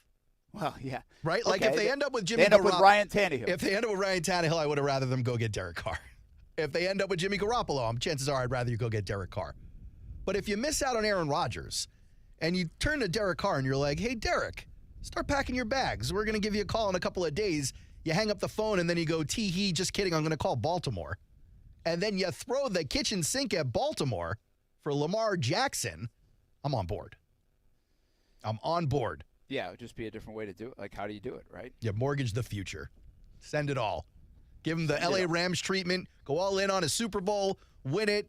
Be in cap hell for the next 5 years. Break it down and start over again. The Bucks are doing it now. The Rams are doing it now. And my team wants to be next. Let's go. Hey, that was it for tweets, right? Well, we have a couple more. We don't have to. Brent, it's your show. Well, I just want to throw in a tweet here. Evan Ingram tweeted in the last 45 minutes. Breaking news. A guy that says, crazy that Evan Ingram is going to get paid $11 million. Some slot receivers that offer the same production with worse blocking are about $15 to $20 million, which is basically, whatever, a guy talking about it. And Evan Ingram said, this is a very confusing reality for the tight end position today. Yeah. And I don't think it's so confusing. I think Evan Ingram's kind of a unique guy. Of course, he's a unicorn. So they're not going to, it might not be the only unicorn, but he's definitely a unique guy. What I will say this, I was surprised when the tag stuff came out. I figured the tight end, based on how they had played in recent years, was higher than $11 million. Yeah, it was a little bit surprising how I think I said that to you as soon as we said he got tagged. I was like, this is a steal. Yeah, for $11 million, it's a steal. It's essentially the same deal as last year. They're a couple of million bigger. And we're still like some conversations, like you can talk all around this story, is like, is he going to be willing to play on just $11 million and gamble on himself again? Doesn't seem like a smart play to me, because you got to do it back-to-back years. No, I think by him. Evan. Like, I wouldn't. I'd want to get a deal done that guarantees me $25 million or whatever it's going to be. Like, I don't know what the deal looks like, but doesn't it also? I'm cashing in this year, man. You have to. You have to. And doesn't it also feel like if the Jags force him to play on that deal, then we're not going to see Evan again after? Well, here's the deal. See, I don't think it's the Jags that are going to force him to play on that deal. I think it's going to be an Evan move if that's the case. Jags want to get something done, but if Evan says, "Hey, listen, I'm cool with it. You guys did that. I either want this or I'm going to play on the tag." Well, he's got to be giving him a number, yeah. That's up to the player. But, I mean, if they don't want to go here, that's where the tag comes into play. At $14 a year, are you paying Evan Ingram for 3 years? I mean, I probably would. I think that might be a shade high, but it's in the ballpark. I mean, what the hell's the difference between 13 and 14 million, right? Or 12.5 and 14 million? To me, I don't care. Like, yeah. You're not finding too many tight ends making more than 14 million. Yeah, so that's why I think he's more of a 13 million guy, but it's not the number as much as it is the deal that gives you guaranteed money if you're the player. But it is the number, Brent, and I get what you're saying. It's what's the difference between 2 or 3 million, but if you're paying Evan Ingram as your second or third offensive option that money, and then a guy like Christian Kirk comes at you, or Travis Etienne comes at you, or Trevor's looking at you going, time for my extension, I think everybody starts rising at that point. Well, they might. Yeah, they might. I'm just talking about from a player perspective. If I'm the player, I want the guaranteed chunk of money. If I can go do a deal for 3 years or 4 years and get $28 million guaranteed, I'd rather do that after the year I had than take $11 million and bet on myself again. Makes sense. But, again, I mean, the principle's a big play in here, too. Like, how do you feel about it? And they're certainly confident in their own abilities, so I understand that. All right, Tiger Woods will not play in the 2023 Players' Championship. You hopefully will be here. We'll talk more about the setup, the field, and how you get here and do it right next week at the Players' Championship. Jared Rice joins us next when we come back. Brent and Friends on ESPN 690. Now, the First Alert forecast on ESPN 690. Breezy and mild this evening, then clouds move in overnight with a few showers late tonight. Temperatures dropping into the 60s. Your Saturday will start out with some clouds and a little light rain or a few showers, and then becomes partly cloudy with afternoon highs near 80 degrees. From the CBS 47 and Fox 30 Action News Jack's First Alert Weather Center, I'm Chief Meteorologist Mike Burrish. The Weather Center is brought to you by Beards Diamonds. Now get 0% interest for 5 years with nothing down. We're dealing at Best Bet St. Augustine, the only card room and sports bar in St. Augustine, Florida. With nonstop action, poker games of all limits, exciting tournaments and table games, and a sports bar showing all the action, Best Bet St. Augustine has you covered. Don't miss our delicious dining options, serving breakfast, lunch, and dinner, and our always popular freshly made sushi. Best Bet St. Augustine is located at 800 Marketplace Drive off exit 311, where I-95 and State Road 207 meet. Learn more at bestbetjacks.com. If you're a new parent, your baby means the world to you. But sadly, an average of 17 Northeast Florida families lose their babies to sleep-related deaths each year. Please make sure your baby always sleeps alone and on their back in a separate and safe sleep environment, like a crib, pack and play, or bassinet. Also, keep their sleep space free of covers, pillows, toys, and bumper pads. Learn more at wolfsandchildrens.com/safe sleep. That's wolfsandchildrens.com/safe sleep. You ready? Then get set and go to the Ready, Set, Go event, even on pre-owned at Arlington Toyota. That's all makes, all models, all colors, shapes, and sizes, all specially priced during the Ready, Set, Go event at Arlington Pre-Owned. Plus, our friends over at Arlington give you 30 days to love your pre-owned purchase or exchange it. With over 400 pre-owned on the lot, you better get Ready, Set, Go to Arlington Toyota Pre-Owned. Shop in person and online at arlingtontoyota.com. Hey folks, Dave Benyon here with Zero Res. I'm here today with my son Ammon. Ammon is the air duct manager for Zero Res. So Ammon, many people may be wondering, why should I get my air ducts cleaned? Well, there's two good reasons. First is indoor air quality. As we live in our homes, we generate a great deal of air pollutants such as dander, dust, and chemicals. These contaminants are pulled into the HVAC system and are recirculated 5 to 7 times per day. The second reason is that a clean system is much more energy efficient than a dirty one. According to the U.S. Department of Energy, 25 to 40% of the energy used for cooling a home can be wasted. Contaminants in the HVAC system cause it to work harder and shorten its lifespan. So, what kind of deals are you running? This month, I'm giving $50 off the air duct cleaning, and if you mention WOKV, I will give you another $50 off the dryer vent cleaning. Wow, so I can get up to $100 off? That's right. Remember, folks, Zero Res, spelled forward or backwards, it's the right way to clean. Zero Res. My brother-in-law died suddenly, and now my sister and her kids have to sell their home. That's why I told my husband we could not put off getting life insurance any longer. An agent offered us a 10-year, $500,000 policy for nearly $50 a month. Then we called SelectQuote. SelectQuote found us identical coverage for only $19 a month, a savings of $369 a year. Whether you need a $500,000 policy or a $5 million policy, SelectQuote could save you more than 50% on term life insurance. For your free quote, call SelectQuote at 1-800-463-9797. That's 1-800-463-9797. Or go to SelectQuote.com. 1-800-463-9797. That's 1-800-463-9797. SelectQuote. We shop. You save. Full details on example policies at selectquote.com/commercials.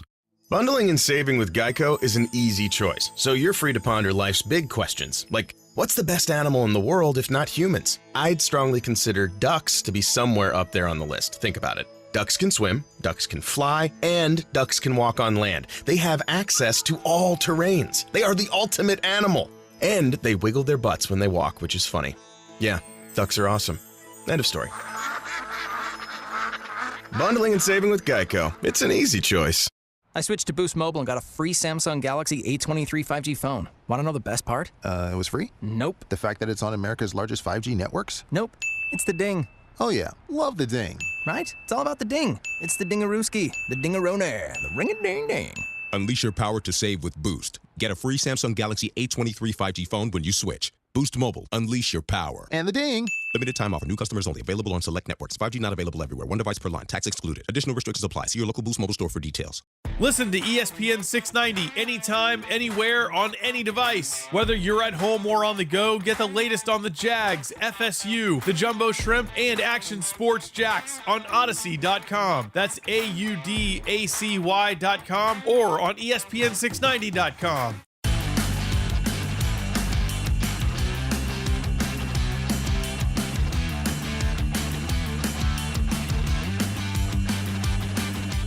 Welcome back to beautiful TPC Sawgrass, Brent and Friends on ESPN 690 as we are really on the eve, if you will, of the Players' Championship 2023, and it's a beautiful afternoon into evening as we take a look at some of the food and festivities that will be out here on a Friday. A little sneak peek, the fan shop open. People are buying things, and they better save me some stuff is the moral of the story, and maybe this guy can help us do that. We bring in once again, as he checks in with us just about weekly leading up to the Players' Championship, Jared Rice, director of the Players, executive director of the Players' Championship. And here we are, man. We have made it to just about the week. Here we are. We are, this is, like you said, eve, and, we have, we'll have players coming up for a couple days after you make that cut, and there's a lot of great action going on a couple hours south, so it's real now. It's a gorgeous night. The course looks fantastic, and we're next. Here we go. And here we go. You can feel the breeze pick up as we talk, right? And we're having gusts of that, and we're going to get a little bit of that. The forecast looks, good, and then a little cooler, and we know the winds are usually blowing around here, whether it's calm everywhere else in town. So I think we love that about March, don't we? We get a few different days of golf that they have to plan for. Sure. I think that's one of the best things about when you think about the move to March that we made, back from May to March, a handful or so years ago. That, I think it's cool. Basically, the original design inspiration of the stadium course was with March in mind. It was in the March date for almost 25, 30 years, and that the layout that we're looking at right now is with that in their purview during the design. So it wouldn't be bad to get a little wind out of the northeast, so it's in your face on 1, 17, and 18. Those aren't easy shots any day of the week, whether it's no matter what the wind direction is, but. Conditions out here are awesome. We're going to get a little cool down, which will be nice for fans coming out.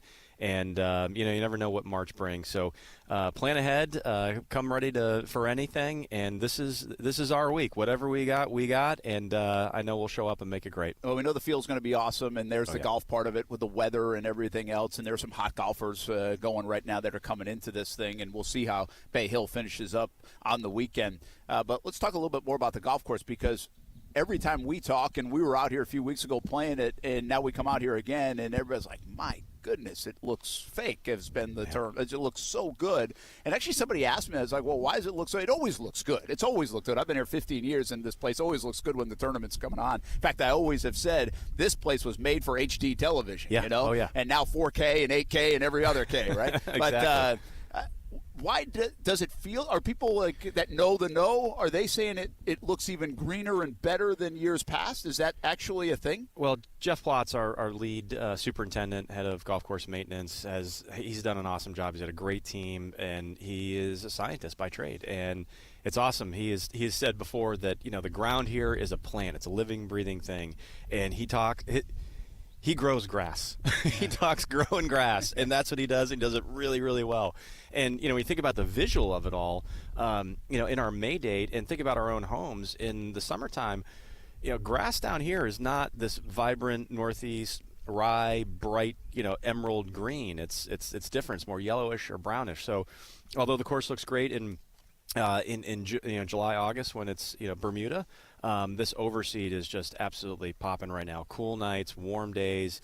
The ryegrass is just coming in. There's been a lot of different things going on with the golf tournament over the last few years, but this move to March did make the course look even better, believe it or not, at least from probably the television camera view, the viewers at home, and everybody that comes on out here. Now for the everybody that comes on out here. Long ago, you guys said it's kind of like a Kentucky Derby down here of golf and the Players' Championship, and you've certainly created a fantastic venue experience. You said something a couple weeks ago that really hit home. It's like, hey, if you come out here for a few days, you can pick segments of the golf course almost like you're at Disney or something like that and say, we're going to go knock this off the list today and the other thing off the list tomorrow, go visit food venues. How much are you guys ready for that part of it, for everybody that's about to invade your golf course? We better be ready by 5 o'clock today is the deadline. That's and seriously, in an operational sense, we really look at 5 o'clock on Friday of Advance Week. That's our expectation with our vendors, our partners. We're ready to go, and then we're doing little little punch list things over the weekend. But as you mentioned, just thinking about, and we're here on 9. Where we have the Tito Stillhouse Lounge and ABBQ in this zone, if you will, behind 8 Green, where we have this public bleacher, and there's a great Tito's activation there. We're on 9T. Tito's has this area by the 9T, ABBQ. You look, 250 yards left of the 9T, maybe it's even closer than that. We have Wine and Dine on 9. Where Bonefish and our partners from Miyomi partner up for some, higher end wine flighting experiences. Okay, so that's 2 restaurants, 3 beverage partners, and in this, again, 250 yard area. Yeah. You're seeing 8 to 10 shots. You could spend 3 hours over here, have 2 meals, see 10 groups come through, if not spend an entire day, and you haven't even talked at all about 16, 17. One panoramic shot on your phone, basically. That's what you get. I mean, which is pretty cool. And that's something that's really, if you go back to the roots of what you guys have tried to establish, is that. Spread it out throughout the golf course. Right. 16, 17, 18, the staple. That's the mecca. It's always going to be Friday afternoon, Saturday. Right. That's where the buzz is when they're coming down the stretch. But there are other great spots. And is that a mission accomplished by now? Is there more to do there for you guys? I think, again, we've got almost we have about 25 local restaurant partners, and we're constantly refreshing that between our food trucks, a few that I just mentioned. Tacos on 12 has become a staple. Our Taste of Jack's area patio is these are all great spots. We have 4 barbecue restaurants. Again, when you think about 25 restaurants, how long would it take you to hit 25 restaurants during your non-tournament week? You probably won't get through. Right. You could have a little something, 3 days a week for 6 straight, 3 meals out here for six days, and you still haven't hit everybody. Yeah. So we like that idea, and the local nature of it has been because we get more and more of a national audience, and we think that Jacksonville's got, again, a ton of great energy, awesome restaurants, a fun vibe. Our fans are phenomenal. They understand golf and come out and have a great time and get what all this means, and you put in those those kind of culinary experiences, that makes a big deal. And when you're from, Nashville or, Wichita, and you're coming in and you haven't been to these places, it's great food. It makes a big difference. So it's a big part of what we're doing. I think, are you guys proud of that part? Because it's an international event, but you really do a nice job mixing the local flavor from the restaurants to days like today, where it's a sneak peek for local media or other people. Then you also have the fan shop open for locals who are in that before the outsiders come in, if you will. Sure. But you also know this is on in however many countries and all across the globe, and it's a showcase of great golf, the PGA Tour, your signature event, but also the city and surrounding areas of Jacksonville. I mean, you got to be pretty proud of how that is all kind of meshed together. It's 45 hours of live coverage on NBC Golf, even more than that on ESPN Plus, and again, think about there's cutaways of our community. By the way, that telecast, that feed is distributed over 200 countries. I joke around a little bit, like, okay, let's go. Name 20 countries, go. Yeah, exactly. 200. But let me be clear. This is our home. Northeast Florida is our home. So, having great relationships with our hometown fans, and in some cases, because of what we've all gotten behind and built together this week, there can be some great things about it, whether it's economic development and charitable impact. There can be other things that can be a little bit of a nuisance that we've built with success. Traffic is tough for 5 or 6 days, but we've earned that opportunity. It's unbelievably beneficial to our community, and if you're a fan and you plan ahead just a little bit, you can avoid some of those things and have your tournament experience just be a little bit better. And we're about time to keep hitting that spot, but also we're about reaching the deadline where you better have your plans together and parking passes. But even if I know those will sell out, the parking passes, if they haven't already, they're on the verge. But they're shuttles, and even the Nocatee folks. I think this is something interesting, something I've kind of said a bunch on here and to other people. I think one of the newer things is those shuttles coming from Nocatee NIT, where those folks are only traveling maybe some 4, 5, 6 miles and can stay out of their cars and stay out of the traffic with the shuttles, right? I mean, so, that's a good thing. Yeah, I mean, we recognize the traffic. Trust me, we knew there was traffic last year. We've heard from people other than our fans, if you get what I'm saying. Anyways, from the knock, we operationally logistically look like, okay, what are the population centers? And we also know that people don't want to be sitting on shuttles for a long time. So you look at the Nocatee community, that's exploded in growth. All right, we're going to work with them, and we players are sponsoring 3 shuttles. Go onto theplayers.com. You can look at tickets and parking pages, and all of that information is there. So it's from 3 local schools in the Nocatee community. You don't have to live in Nocatee, but head to one of those 3 schools, take the shuttle in. It'll be appreciably easier for you. We have a downtown shuttle that we're working with the city of Jax that we're handling logistics, so we've added more shuttles to that route. For the Ponte Vedra community, we have a new and expanded and reinforced parking lot for bikes and golf carts only, and that's free. And so if you are in biking distance or golf karting distance, again, that's a pretty hyper-centralized crew there, but we have free parking for you, and it's at the base of our championship way as you approach the club. I mean, you can't get much closer. So these are the things that we think about beyond the rideshare being operationally back to pre-pandemic levels, which is going to be a great way to get to the event if you're not on one of those shuttles. You've said some of this messaging so much. Do you say it when you wake up in the morning to your family while you're eating Lucky Charms or something? Or? Yeah, it's trust me, there are times where I feel like, okay, everyone's heard of that by now, but but it's important, but I right? had a colleague say, hey, is there a place for, this was 2 days ago, for golf carts to park? Yeah.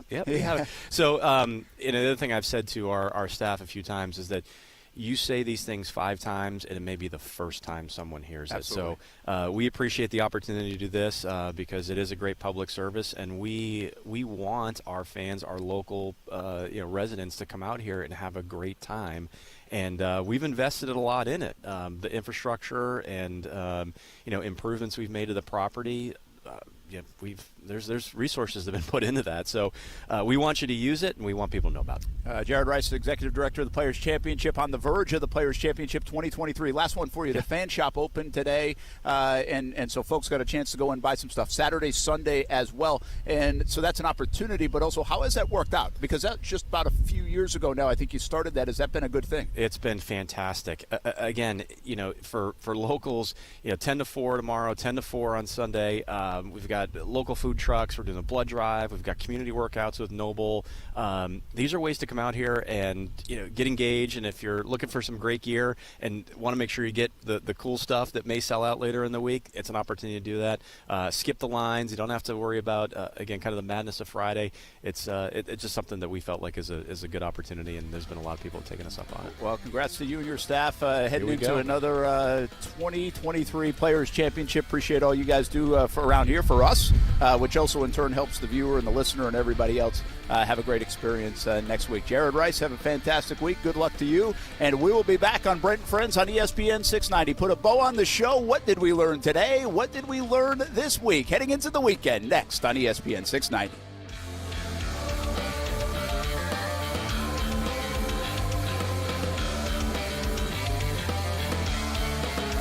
Right now, American Window Products is offering the newest features in window technology with Ultra Dual Low E glass and insulated vinyl frames with magnet weather stripping on windows for an airtight seal to help reduce your energy usage, all at an affordable price. This exclusive offer is for a limited time, so act now to save big with 12 months zero-interest financing. Schedule a free estimate at AmericanWindowProducts.com. American Window Products, the window professionals. Financing at time of sale for new orders only.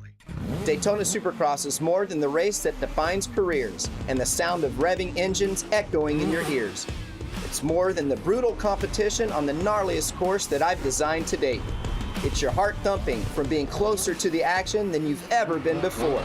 The atmosphere, under the lights. I'm Ricky Carmichael, and this is Daytona Supercross. Do you feel it? You will. Saturday, March 4th at the World Center of Racing. Get tickets and trackside access at DaytonaInternationalSpeedway.com. Jacksonville is a great place to live. And if you love where you live, you should invest in it. That's why more and more people bank with One-to-One Financial, Jacksonville's hometown credit union. We invest every penny back into North Florida, backing the very best small businesses, nonprofits, and of course the family home. Why put your money with some big out-of-state bank when you can invest in where you love to live? One-to-One Financial, we're your hometown credit union. Sign up today at one-to-one-fcu.org. Federally insured by NCUA. For seniors, staying healthy can be complicated, but one of the easiest routes to good health is prevention. No matter what our community's current COVID-19 infection rates are, getting your booster shot now is a smart way to protect yourself from severe illness later. ElderSource encourages people 65 and up to get a safe, free COVID-19 booster. For more information, visit myeldersource.org or call the ElderSource helpline at 888-242-4464. Anybody can win at Seminole Hard Rock Hotel and Casino Tampa. One jackpot is paid out every minute on the hottest slot machines and table games. With over $2 billion in jackpots paid out in the last year, you could be the next lucky winner. Seminole Hard Rock Tampa has over 800 rooms and suites, a luxurious rock spa and salon, award-winning restaurants, and an exciting comedy and concert lineup, including pool parties with world-renowned artists. With a variety of gaming, dining, and entertainment options, anybody can win at Seminole Hard Rock Tampa. Hi, this is Stan Nagel for Energy Seal Foam Insulation, reminding you that summer's coming. Give us a call. Save 30% off our summer rates. Call EnergySealToday.com. We spray attics, subfloors, metal buildings. EnergySealToday.com, 888-306-3626. Skip the spring cleaning and sell your home stress-free with a guaranteed offer from Mark Spain Real Estate. Hi, this is Mark Spain, and our offers are the strongest in the industry. One of our clients, Charles, said, "Selling my home with Mark Spain Real Estate was completely hassle-free, even in today's complex market. I highly recommend them. Don't worry about the hassle of constant cleaning and making costly repairs. Call 855-299-SOLD or go to markspain.com to get a guaranteed offer on your home today and start packing." Certain restrictions apply. In this market, you'll find Fisher Investments is different than other money managers. Different how? Aren't we all just looking for the hottest stocks? Nope. We use diversified strategies to position our clients' portfolios for their long-term goals. You don't just provide cookie-cutter portfolios? No. We tailor our clients' portfolios to their goals and needs. But you still sell investments that generate high commissions for you, right? No, we don't sell commission-based products. We're a fiduciary, the highest standard of care for a financial advisor. It means we're obligated to act in our client's best interest. So when do you make more money? Only when your clients make more money? Yep, we have one transparent management fee structured so we do better when our clients do better. Sounds like you really look out for your clients. We do, because our priority is helping them achieve a comfortable retirement. That might be why most of our clients come from other money managers. Visit FisherInvestments.com to find out why investors like you switch to us. Fisher Investments. Clearly different money management. Investments in securities involve the risk of loss. Brent and Friends is sponsored by Best Bet, now open in St. Augustine. For adults with moderate to severe plaque psoriasis who are candidates for systemic or phototherapy, now there's Skyrizi, Risankizumab Riza, a prescription-only 150 milligram injection. With Skyrizi, 3 out of 4 people achieve 90% clear skin at 4 months, and Skyrizi is just 4 doses a year after 2 starter doses. Nothing in me go hand in hand. Nothing on my skin, that's my new plan. Nothing is everything. Don't use if allergic to Skyrizi. Serious allergic reactions and an increased risk of infections or a lower ability to fight them may occur. Before treatment, your doctor should check for infection and tuberculosis. Tell your doctor if you have an infection or symptoms, such as fever, sweats, chills, muscle aches, or cough, or if you plan to or recently received a vaccine. With Skyrizi, you could achieve 90% clearer skin. Ask your doctor about the #1 dermatologist prescribed biologic in psoriasis and visit skyrizi.com or call 1-866-SKYRIZI to learn more. We're dealing at Best Bet St. Augustine, the only card room and sports bar in St. Augustine, Florida. With nonstop action, poker games of all limits, exciting tournaments and table games, and a sports bar showing all the action, Best Bet St. Augustine has you covered. Don't miss our delicious dining options, serving breakfast, lunch, and dinner, and our always popular freshly made sushi. Best Bet St. Augustine is located at 800 Marketplace Drive off exit 311, where I-95 and State Road 207 meet. Learn more at bestbetjacks.com. Back again on the Brent and Friends radio show, ESPN 690. My name is Aaron Schachter, the lone survivor. Last man standing. That's right. Proud title I'm wearing today.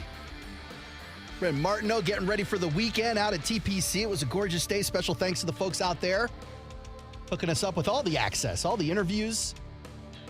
So excited for TPC week coming up. I know you guys are too. We also heard from Brittney Force, NHRA Gatornationals, getting ready for the races.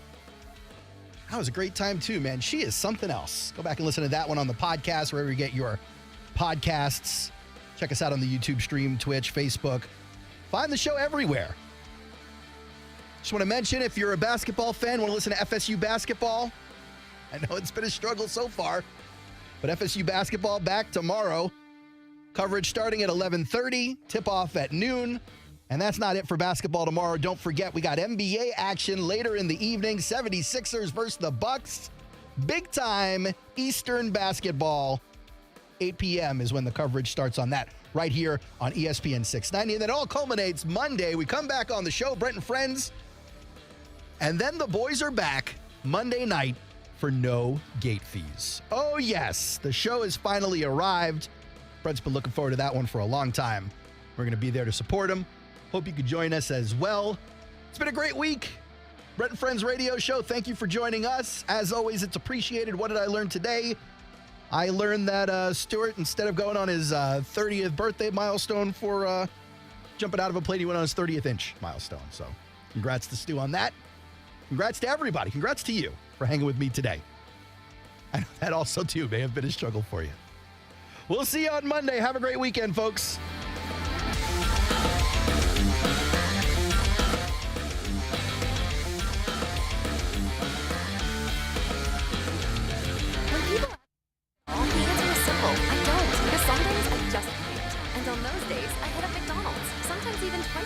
Once for breakfast, like a buttery sausage biscuit or a savory sausage McMuffin. And I'll bundle either pick with hash browns for just $2.29. Then I'll be back later for either a melty McDouble or a bold hot and spicy McChicken. And bundle that with a small fries for just $3.29. Turns out you don't need to do it all to have it all. Ba-da-ba-ba-ba. Prices and participation may vary. Cannot be combined with any other offer or combo meal. Valid when product served. No matter what I get, it's 20% off every day when I spend $1 on the McDonald's app. So yesterday was my please the whole fam on the way to the game meal. Today is my finally get them to stop asking, are we there yet meal. Who knows what tomorrow will be? Maybe a delicious crispy chicken sandwich all for myself meal. Whatever it is, it's a win. Ba-da-ba-ba-ba. Offer valid through December 31st, 2023 at participating McDonald's. Valid once a day. Excludes tax. McD app download and registration required. I'm Tracy Phillips, owner of Promotional Presence and Jack's Chamber member, volunteer facilitator, and on the advisory board for the JWBC. I've learned firsthand from the courses and education offered by the JWBC that the connections and resources provide an environment for entrepreneurs to network and prosper alongside each other. Learn how to get involved and support North Florida women's business owners by visiting jackswbc.com. We've been in Jacksonville now for 15 years, and as you know and I know, we have to be ready for those hot, hot days. And this time of year, the cooler temperatures, too. Need that AC working and then be ready to turn on the heat for a day or two. Bold City Heating and Air has us ready. They have for years. Can't say enough about their customer service. The communication, they are prompt, they are clean, they are good. Bold City Heating and Air, and right now, take advantage of their 0% financing on all purchases and just $97 for a tune-up. Be ready for the chilly weather and the heat. Bold City Heating and Air, BoldCityAC.com. Do you know a child who is deaf, hard of hearing, blind, or visually impaired?